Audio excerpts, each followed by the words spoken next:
ಪಾತ್ರ ಏನು? ಕುರುಕ್ಷೇತ್ರ ಪಿಕ್ಚರಲ್ಲಿ ಪಾತ್ರ ಏನು? ಏನು? ನಾನು 2 ಸರಿ ಲಾಟ್ರಿ ಟಿಕೆಟ್ ತೊಗೊಂಡೆ, 1 ಸರಿ ಬಂಪರ್ ಹೊಡೆದಿದೆ. ನೀವು 3 ಸರಿ ತೊಗೊಂಡ್ರೆ ಯಾಕೆ ಕರೆಕ್ಟ್ ನಂಬರ್ ತೊಗೊಳ್ಳಿಲ್ಲ?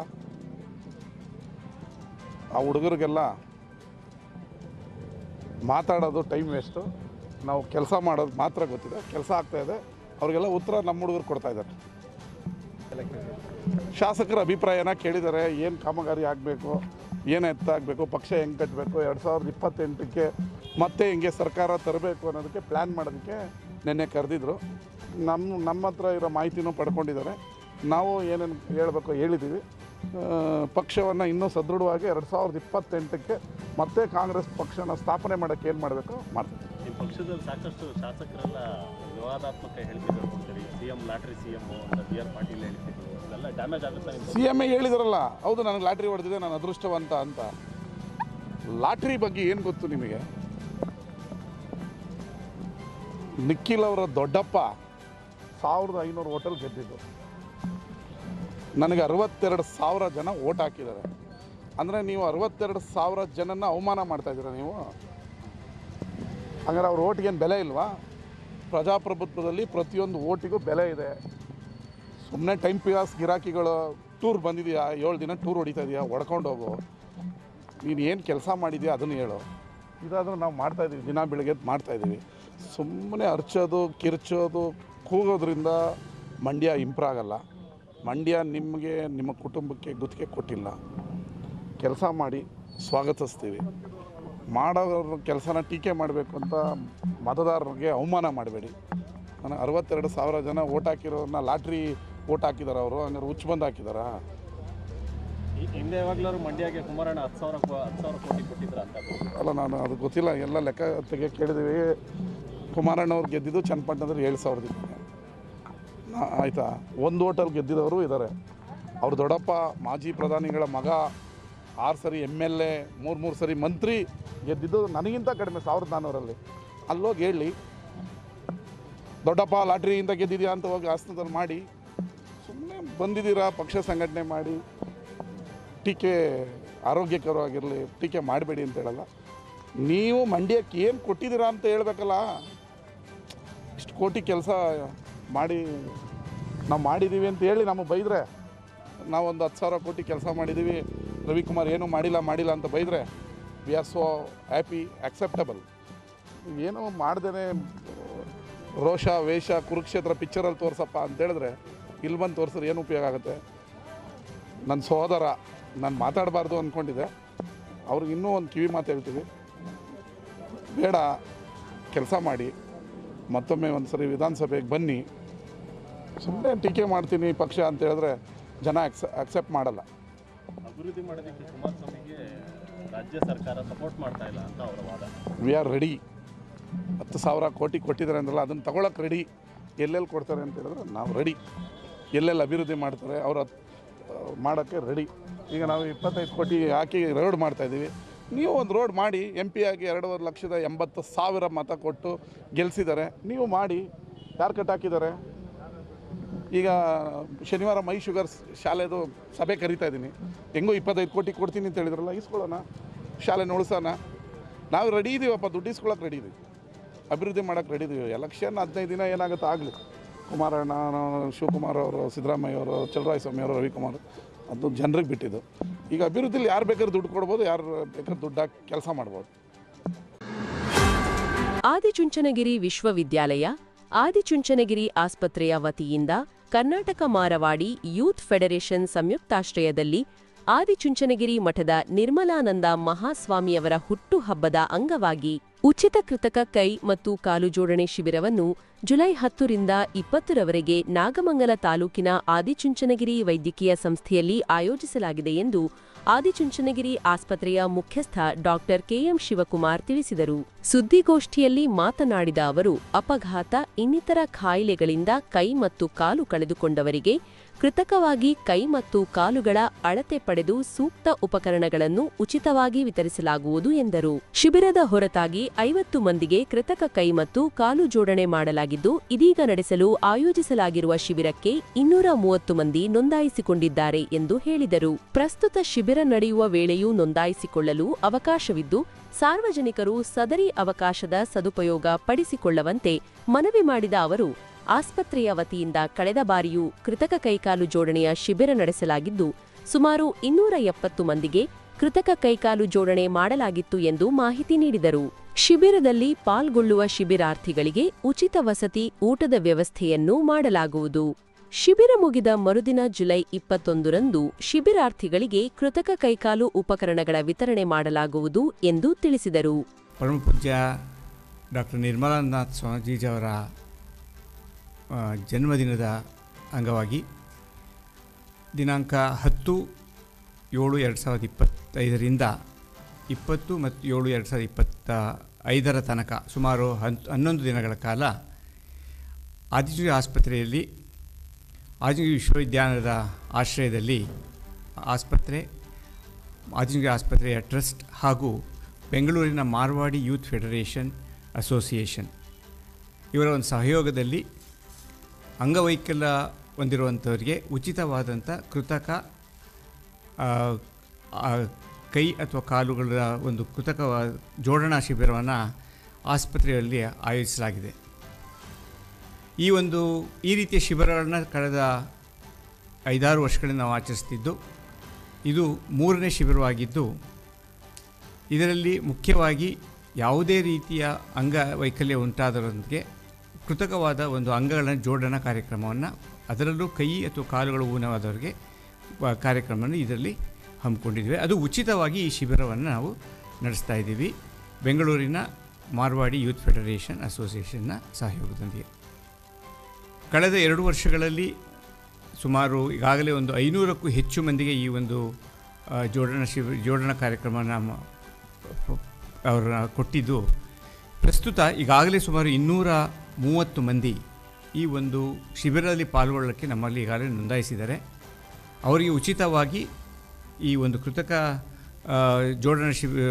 ಅಂಗ ಜೋಡಣೆ ಜೊತೆಗೆ ಅವರು ಆಸ್ಪತ್ರೆಯಲ್ಲಿ ಇದ್ದಂಥ ಸಂದರ್ಭದಲ್ಲಿ ಅವರಿಗೆ ಬೇಕಾದಂಥ ವಸತಿ ಹಾಗೂ ಊಟ ಎಲ್ಲ ವ್ಯವಸ್ಥೆಯನ್ನು ಆಸ್ಪತ್ರೆ ವತಿಯಿಂದ ನಾವು ಮಾಡ್ತೀವಿ.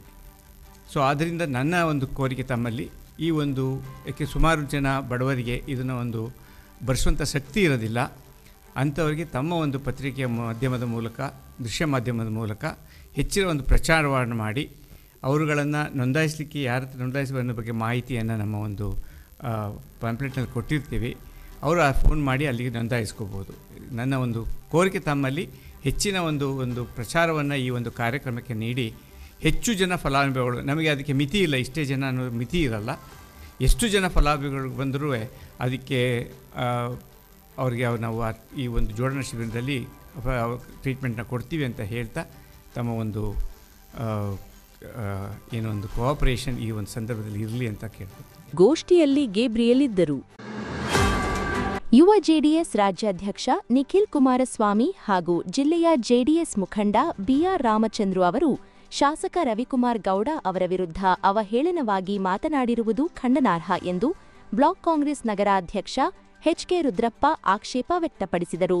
ಸುದ್ದಿಗೋಷ್ಠಿಯಲ್ಲಿ ಮಾತನಾಡಿದ ಅವರು, ನಿಖಿಲ್ ಕುಮಾರಸ್ವಾಮಿ ತಮ್ಮ ಪಕ್ಷದ ಸದಸ್ಯತ್ವ ನೋಂದಣಿ ಕಾರ್ಯಕ್ರಮದಲ್ಲಿ ಮಂಡ್ಯ ಕ್ಷೇತ್ರದ ಶಾಸಕರ ಬಗ್ಗೆ ಲಘುವಾಗಿ ಮಾತನಾಡಿ ಲಾಟರಿಯಲ್ಲಿ ಗೆದ್ದರು ಎಂಬ ಹೇಳಿಕೆಯನ್ನು ಕಾಂಗ್ರೆಸ್ ಖಂಡಿಸುತ್ತದೆ ಎಂದರು. ನಿಖಿಲ್ ಅವರ ತಾತ ಎಚ್.ಡಿ. ದೇವೇಗೌಡರು 16 ಲೋಕಸಭಾ ಸ್ಥಾನಗಳನ್ನು ಗೆದ್ದು ಪ್ರಧಾನಿಯಾದರು. ಅವರ ತಂದೆ ಎಚ್.ಡಿ. ಕುಮಾರಸ್ವಾಮಿ ಮೈತ್ರಿ ಮಾಡಿಕೊಂಡು 2 ಬಾರಿ ಮುಖ್ಯಮಂತ್ರಿಗಳಾದರು. ಶಾಸಕ ರವಿಕುಮಾರ್ ಗೌಡ ಅವರು 2018ರಲ್ಲಿ ಸೋತು ಹತಾಶೆಗೊಳ್ಳದೆ ನಿರಂತರ ಜನವ ಸೇವೆ ಮಾಡಿ 2023ರ ಚುನಾವಣೆಯಲ್ಲಿ ಕ್ಷೇತ್ರದ ಜನರ ಮತದಾನದ ಋಣದಲ್ಲಿ ಗೆಲುವು ಸಾಧಿಸಿದ್ದಾರೆ ಎಂದರು. ಯುವ ನಾಯಕರಾದಂಥ ಮಂಡ್ಯ ಕ್ಷೇತ್ರದ ಶಾಸಕರಾದಂಥ ರವಿಕುಮಾರ್ ಗಣಿಗ ಅವರು ಅನೇಕ ಅಭಿವೃದ್ಧಿ ಕೆಲಸಗಳನ್ನ ಮಾಡ್ತಾಯಿದ್ದಾರೆ. ತಮಗೆಲ್ಲರಿಗೂ ಗೊತ್ತಿರ್ಬೋದು, ಸಾವಿರಾರು ಕೋಟಿ ಅನುದಾನವನ್ನು ತಂದು ಕೆಲಸ ಮಾಡ್ತಾಯಿದ್ದಾರೆ. ಇಂಥ ಮಹತ್ತರವಾದಂಥ ಕೆಲಸ ಮಾಡ್ತಾ ಇರುವಂಥ ಸಾಮಾನ್ಯ ಜನತೆಗೆ ಕೈ ಎಟಕಿಸುವಂಥ ಒಬ್ಬ ನಾಯಕ ಅಂತ ಹೇಳಿದ್ರೆ ನಮ್ಮ ರವಿಕುಮಾರ್ ಗಣಿಗಾರವರು. ಇವ್ರ ಬಗ್ಗೆ ಈ ನಮ್ಮ ಮಾಜಿ ಲೋಕಸಭಾ ಸದಸ್ಯರ ಪರಾಜಿತ ಅಭ್ಯರ್ಥಿ ಆಗಿರುವಂಥ ನಿಖಿಲ್ ಕುಮಾರಸ್ವಾಮಿ ಅವರು ಅವರ ಅನುಯಾಯಿಗಳು ಅವ್ರ ಬಗ್ಗೆ ಹಗುರವಾಗಿ ಮಾತನಾಡಿದ್ದಾರೆ. ಏನು ಹಗುರವಾಗಿ ಅಂದರೆ ಲಾಟ್ರಿ ನಿಜ ಸ್ವಾಮಿ, ಲಾಟ್ರಿನೇ ಯಾರಿಗೆ ಲಾಟ್ರಿಲೇ ಗೆದ್ದವ್ರೆ.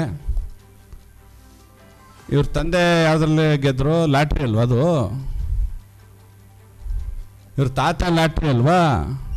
16 ಜನ ಇಟ್ಕೊಂಡು 16 ಜನ MP ಇಟ್ಕೊಂಡು 16-17 ಇರ್ಬೋದು, ಇರಲಿ, ಪ್ರಧಾನಿಯಾದರೂ ಕಾಂಗ್ರೆಸ್ನ ಪಕ್ಷದ ವತಿಯಿಂದಲೂ ಆದದ್ದು. ಇದು ಲಾಟ್ರಿನ? ಗಣಿಗಾರರು ಈಗ ರವಿಕುಮಾರ್ ಗೆದ್ದಿರೋದು ಅಂತ ಲಾಟ್ರಿನ? ದಯವಿಟ್ಟು ಯೋಚನೆ ಮಾಡಿ. ಲಾಟ್ರಿ ಯಾರ್ದು? ಇವ್ರ ತಾತಂದು ಲಾಟ್ರಿ. 16 ಜನ, 100 ಜನ ಇರೋರು ಯಾವ್ದಕ್ಕಾಗಲ್ಲ. 16 ಜನ ಇರೋರು ಪ್ರಧಾನಿ ಆದರು. ಆಯಿತು, ಅವ್ರ ತಾತಂದು ಮುಗೀತು. ಅಪ್ಪಂದೇನು? ಎಷ್ಟು ಜನ ಗೆದ್ದಿದ್ದೀರಿ? ಎಷ್ಟು ಜನ ಗೆದ್ದಿದ್ದೀರಿ? ಇಲ್ಲ. ಯಾರು ಮುಖ್ಯಮಂತ್ರಿ ಸ್ಥಾನ ಕೊಟ್ಟವ್ರು ನಿಮಗೆ? ಯಾರು ಮುಖ್ಯ? 2 ಬಾರಿ MLA ಆದ್ರಲ್ಲ, ಚೀಫ್ ಮಿನಿಸ್ಟರ್ ಆದ್ರಲ್ಲ, ಯಾರು ನಿಮಗೆ ಕೊಟ್ಟವರು? ಅದು ಲಾಟ್ರಿನಾ? ನಿಮಗೆಲ್ಲ ಅದೃಷ್ಟ. ಎಲ್ಲ ದೇವ್ರಿಗೂ ಕೈ ಮುಗಿತೀರಿ, ಎಲ್ಲ ದೇವ್ರನ್ನೂ ಬೇಡ್ಕೊತೀರಿ. ದೇವ್ರು ಬಂದಿದ್ದ ಮಾಡೋಕ್ಕೆ ಅವ್ರಿಗೆ? ಜನತೆಯ ತೀರ್ಮಾನ, ನಮ್ಮ ಪಕ್ಷಗಳ ಕೆಲವು ಪಕ್ಷಗಳ ತೀರ್ಮಾನ ಅದು. ಕಾಂಗ್ರೆಸ್ ಪಕ್ಷಕ್ಕೆ ಅವರು ಋಣಿಯಾಗಿರಬೇಕು. ಕಾಂಗ್ರೆಸ್ ಪಕ್ಷದ ವ್ಯಕ್ತಿಗಳನ್ನ ಯಾರನ್ನೂ ಟೀಕೆ ಮಾಡಬಾರ್ದು. ಕಾಂಗ್ರೆಸ್ ಮುಖಂಡ ಶಿವನಂಜು ಮಾತನಾಡಿ, ಮಂಡ್ಯ ಶಾಸಕರು 2018ರಲ್ಲಿ ಸೋತರೂ ಕೋವಿಡ್ ಸಂದರ್ಭದಲ್ಲಿ ಜನಸೇವೆ ಮಾಡಿ ರೈತರ ತರಕಾರಿ ಮಾರಾಟಕ್ಕೆ ಸಹಾಯ ಮಾಡಿದ್ದಲ್ಲದೆ ಸಂಕಷ್ಟಕ್ಕೆ ಸಿಲುಕಿದ ಜನರಿಗೆ ನೆರವು ನೀಡುವ ಮೂಲಕ ಜನಮನ ಗೆದ್ದು ಶಾಸಕರಾಗಿ ಆಯ್ಕೆಯಾಗಿದ್ದೇ ಹೊರತು ನಿಮ್ಮಂತೆ ಅದೃಷ್ಟದಲ್ಲಿ ಗೆದ್ದವರಲ್ಲ ಎಂದು ಛೇಡಿಸಿದರು. ನಮ್ಮ ಶಾಸಕರ ಬಗ್ಗೆ ಲಾಟರಿ ಶಾಸಕರು ಮತ್ತು ಸುಳ್ಳು ಪ್ರಚಾರ ತಗೊಳ್ತಾ ಇದ್ದಾರೆ. ಅನುದಾನ ತರದೇ ಇದ್ರೂ ಕೂಡ ಸುಳ್ಳು ಹೇಳಿಕೊಂಡು ಪ್ರಚಾರ ತಗೊಳ್ತಾ ಇದ್ದಾರೆ ಅಂತಕ್ಕಂಥ ಏನು ಲಘುವಾಗಿ ಆರೋಪ ಮಾಡಿದ್ದಾರೆ. ಆ ಆರೋಪವನ್ನು ನಾವು ಎಲ್ಲರೂ ಕಾಂಗ್ರೆಸ್ ಕಾರ್ಯಕರ್ತರು ಹಾಗೂ ಕೆಲವು ಪ್ರಬುದ್ಧ ಸಾರ್ವಜನಿಕರು ನಾವು ಭಾಳ ಅತಿ ಕಟುವಾದ ಶಕ್ತಿಗಳಿಂದ ಅದನ್ನು ಖಂಡಿಸ್ತೇನೆ. ಕಾರಣ ಇಷ್ಟೇ, ನಮ್ಮ ಶಾಸಕರೇನು ಲಾಟ್ರಿಯಿಂದ ಶಾಸಕರಾದವರಲ್ಲ.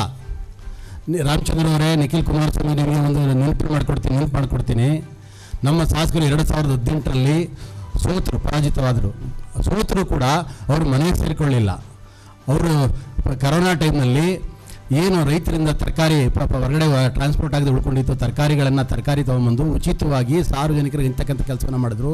ಈಗಿಂದ ಕಣ್ಣೀರು ಹಾಕಿ ಮತವನ್ನು ಪಡ್ತಕ್ಕಂಥ ಕಾಲ ಹೊರಟೋಗಿದೆ ಅಂತ ಹೇಳ್ತಾ ಇದನ್ನು ಮುಂದೇನಾದರೂ ಈ ಥರ ಲಘುವಾಗಿ ಮಾತನಾಡ್ತಕ್ಕಂಥದ್ದು ಬಿಡಿ. ಈ ಥರ ಲಘುವಾಗಿ ಮಾತನಾಡೋದೇ ಆದರೆ ನಾವು ಮುಂದಿನ ದಿನಗಳಲ್ಲಿ ಕಾಂಗ್ರೆಸ್ ಕಾರ್ಯಕರ್ತರು ಅದಕ್ಕೆ ತಕ್ಕ ಉತ್ತರವನ್ನು ಕೊಡೋದಕ್ಕೆ ನಾವು ಸಿದ್ಧವಾಗೇ ಇದ್ದೀವಿ. ಬನ್ನಿ, ಪ್ರಚಾರಕ್ಕೆ ಏನಾದ್ರು ಇದ್ದಿದ್ರೆ, ಚರ್ಚೆ ಇದ್ದರೆ ನಾವು ಸಿದ್ಧವಾಗಿದ್ದೇವೆ. ನಗರಸಭಾ ಸದಸ್ಯ ಶ್ರೀಧರ್ ಮಾತನಾಡಿ, ತಂದೆ ಮುಖ್ಯಮಂತ್ರಿಯಾಗಿದ್ದು ತಾತ ಮಾಜಿ ಪ್ರಧಾನಿಗಳಾಗಿದ್ದರು. ಜಿಲ್ಲೆಯಲ್ಲಿ ಕಣ್ಣೀರಿಟ್ಟು ಮತ ಕೇಳಿದರೂ ನಿಖಿಲ್ ಮಂಡ್ಯದಲ್ಲಿ ಗೆಲ್ಲಲಿಲ್ಲ. ಪಕ್ಷೇತರ ಅಭ್ಯರ್ಥಿ ಸ್ಪರ್ಧಿಯು ಘಟಾನುಘಟಿಗಳ ಹಿನ್ನೆಲೆ ಇರುವ ಕುಟುಂಬದ ವಿರುದ್ಧ ಸವಾಲೊಡ್ಡಿ ಸ್ಪರ್ಧಿಸಿದ್ದವರ ವಿರುದ್ಧ ಸೋತಿದ್ದೀರಿ ಎಂದು ವ್ಯಂಗ್ಯವಾಡಿದರು. ಕುಮಾರಸ್ವಾಮಿ ಅವರು ಹೇಳಿರುವಂಥ ಹೇಳಿಕೆಗೆ ನಾನು ಕಠಿಣವಾಗಿ ಖಂಡನೆ ಮಾಡ್ತೀನಿ. ಯಾಕೆ ಅಂತ ಹೇಳಿದ್ರೆ ನೋಡಿ, ಅವ್ರಿಗೆ ಸೋಲಿನ ಹತಾಶೆ. ನಿಖಿಲ್ ಕುಮಾರಸ್ವಾಮಿಯವರು ಹ್ಯಾಟ್ರಿಕ್ ಸೋಲಿನ ಹತಾಶೆಯಿಂದ ಮಾತಾಡ್ತಾರೆ. ಏನಂತ? ಹುಚ್ಚಾಟನ ನಮ್ಮ ಶಾಸಕರು ಹುಚ್ಚಾಟನ ನೀವೇ ಇದ್ದೀರಾ, ಹುಚ್ಚಾಟ ಆಡ್ತಾ ಇದ್ದಾರೆ ಎಲ್ಲಾದ್ರೂ. ಆ ಶಬ್ದ ಬಳಕೆ ಮಾಡ್ತಾರಲ್ಲ. ಒಬ್ಬ ಮಾಜಿ ಪ್ರಧಾನ ಮಂತ್ರಿಗಳು ಮೊಮ್ಮಗರಾಗಿತ್ಕೊಂಡು, ಒಬ್ಬ ಮುಖ್ಯಮಂತ್ರಿಗಳಾಗಿದ್ದಂಥ ಮಗನಾಗಿತ್ಕೊಂಡು ಸಿಲ್ಸಿಲಿಯಾಗಿ, ಕುಮಾರಸ್ವಾಮಿಯವರೇ ಸಿಲ್ಸಿಲಿಯಾಗಿ ನೀವು ಮಾತನಾಡಬೇಡಿ ದಯಮಾಡಿ. ನಿಮಗೆ ಆದಂಥ ಘನತೆ ಗೌರವ ಇದೆ. ಅದು ಬಿಟ್ಬಿಟ್ಟು ಗೊತ್ತಾ, ಒಬ್ಬ ಸಾಮಾನ್ಯ ಕುಟುಂಬದಿಂದ ಬಂದವರು ಸಭೆ.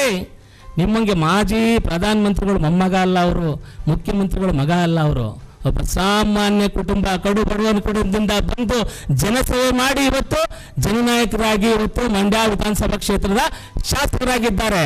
ಅವರೇನು ಹೈಫೈ ಲೈಫಿಂದ ಬಂದವರಲ್ಲ, ಜನಸೇವೆ ಮಾಡ್ಕೊ ಬಂದಿದ್ದಕ್ಕೆ ಇವತ್ತು ಜನ ಆಶೀರ್ವಾದ ಮಾಡಿ ಜನತೆ ಅವ್ರನ್ನ ಗೆಲ್ಸಿರೋದು.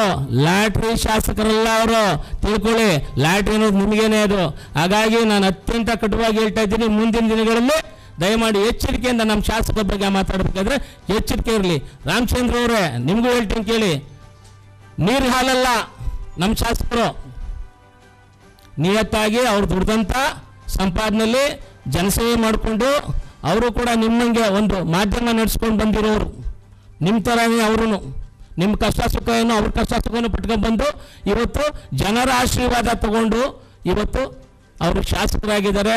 ನೀವು ಆ ಮಾತನ್ನೇನಾರು ಬೆಳೆಸಿದ್ರೆ ಇಡೀ ಮಂಡ್ಯ ಕ್ಷೇತ್ರದ ವಿಧಾನಸಭಾ ಕ್ಷೇತ್ರದ ಜನತೆಗೆ ಮಾಡಿದಂಥ ಅವಮಾನ ಇದು. ಗೋಷ್ಠಿಯಲ್ಲಿ ಮೂಡಾ ಅಧ್ಯಕ್ಷ ನಹೀಂ, ನಗರಸಭಾ ಸದಸ್ಯರಾದ ಪೂರ್ಣಿಮಾ, ಸಿಎಂ ದ್ಯಾವಪ್ಪ, ಜಾಕಿರ್ ಪಾಷಾ, ಶಿವಪ್ರಕಾಶ್, ಮಾಜಿ ಸದಸ್ಯ ಅನಿಲ್ ಕುಮಾರ್ ಇದ್ದರು.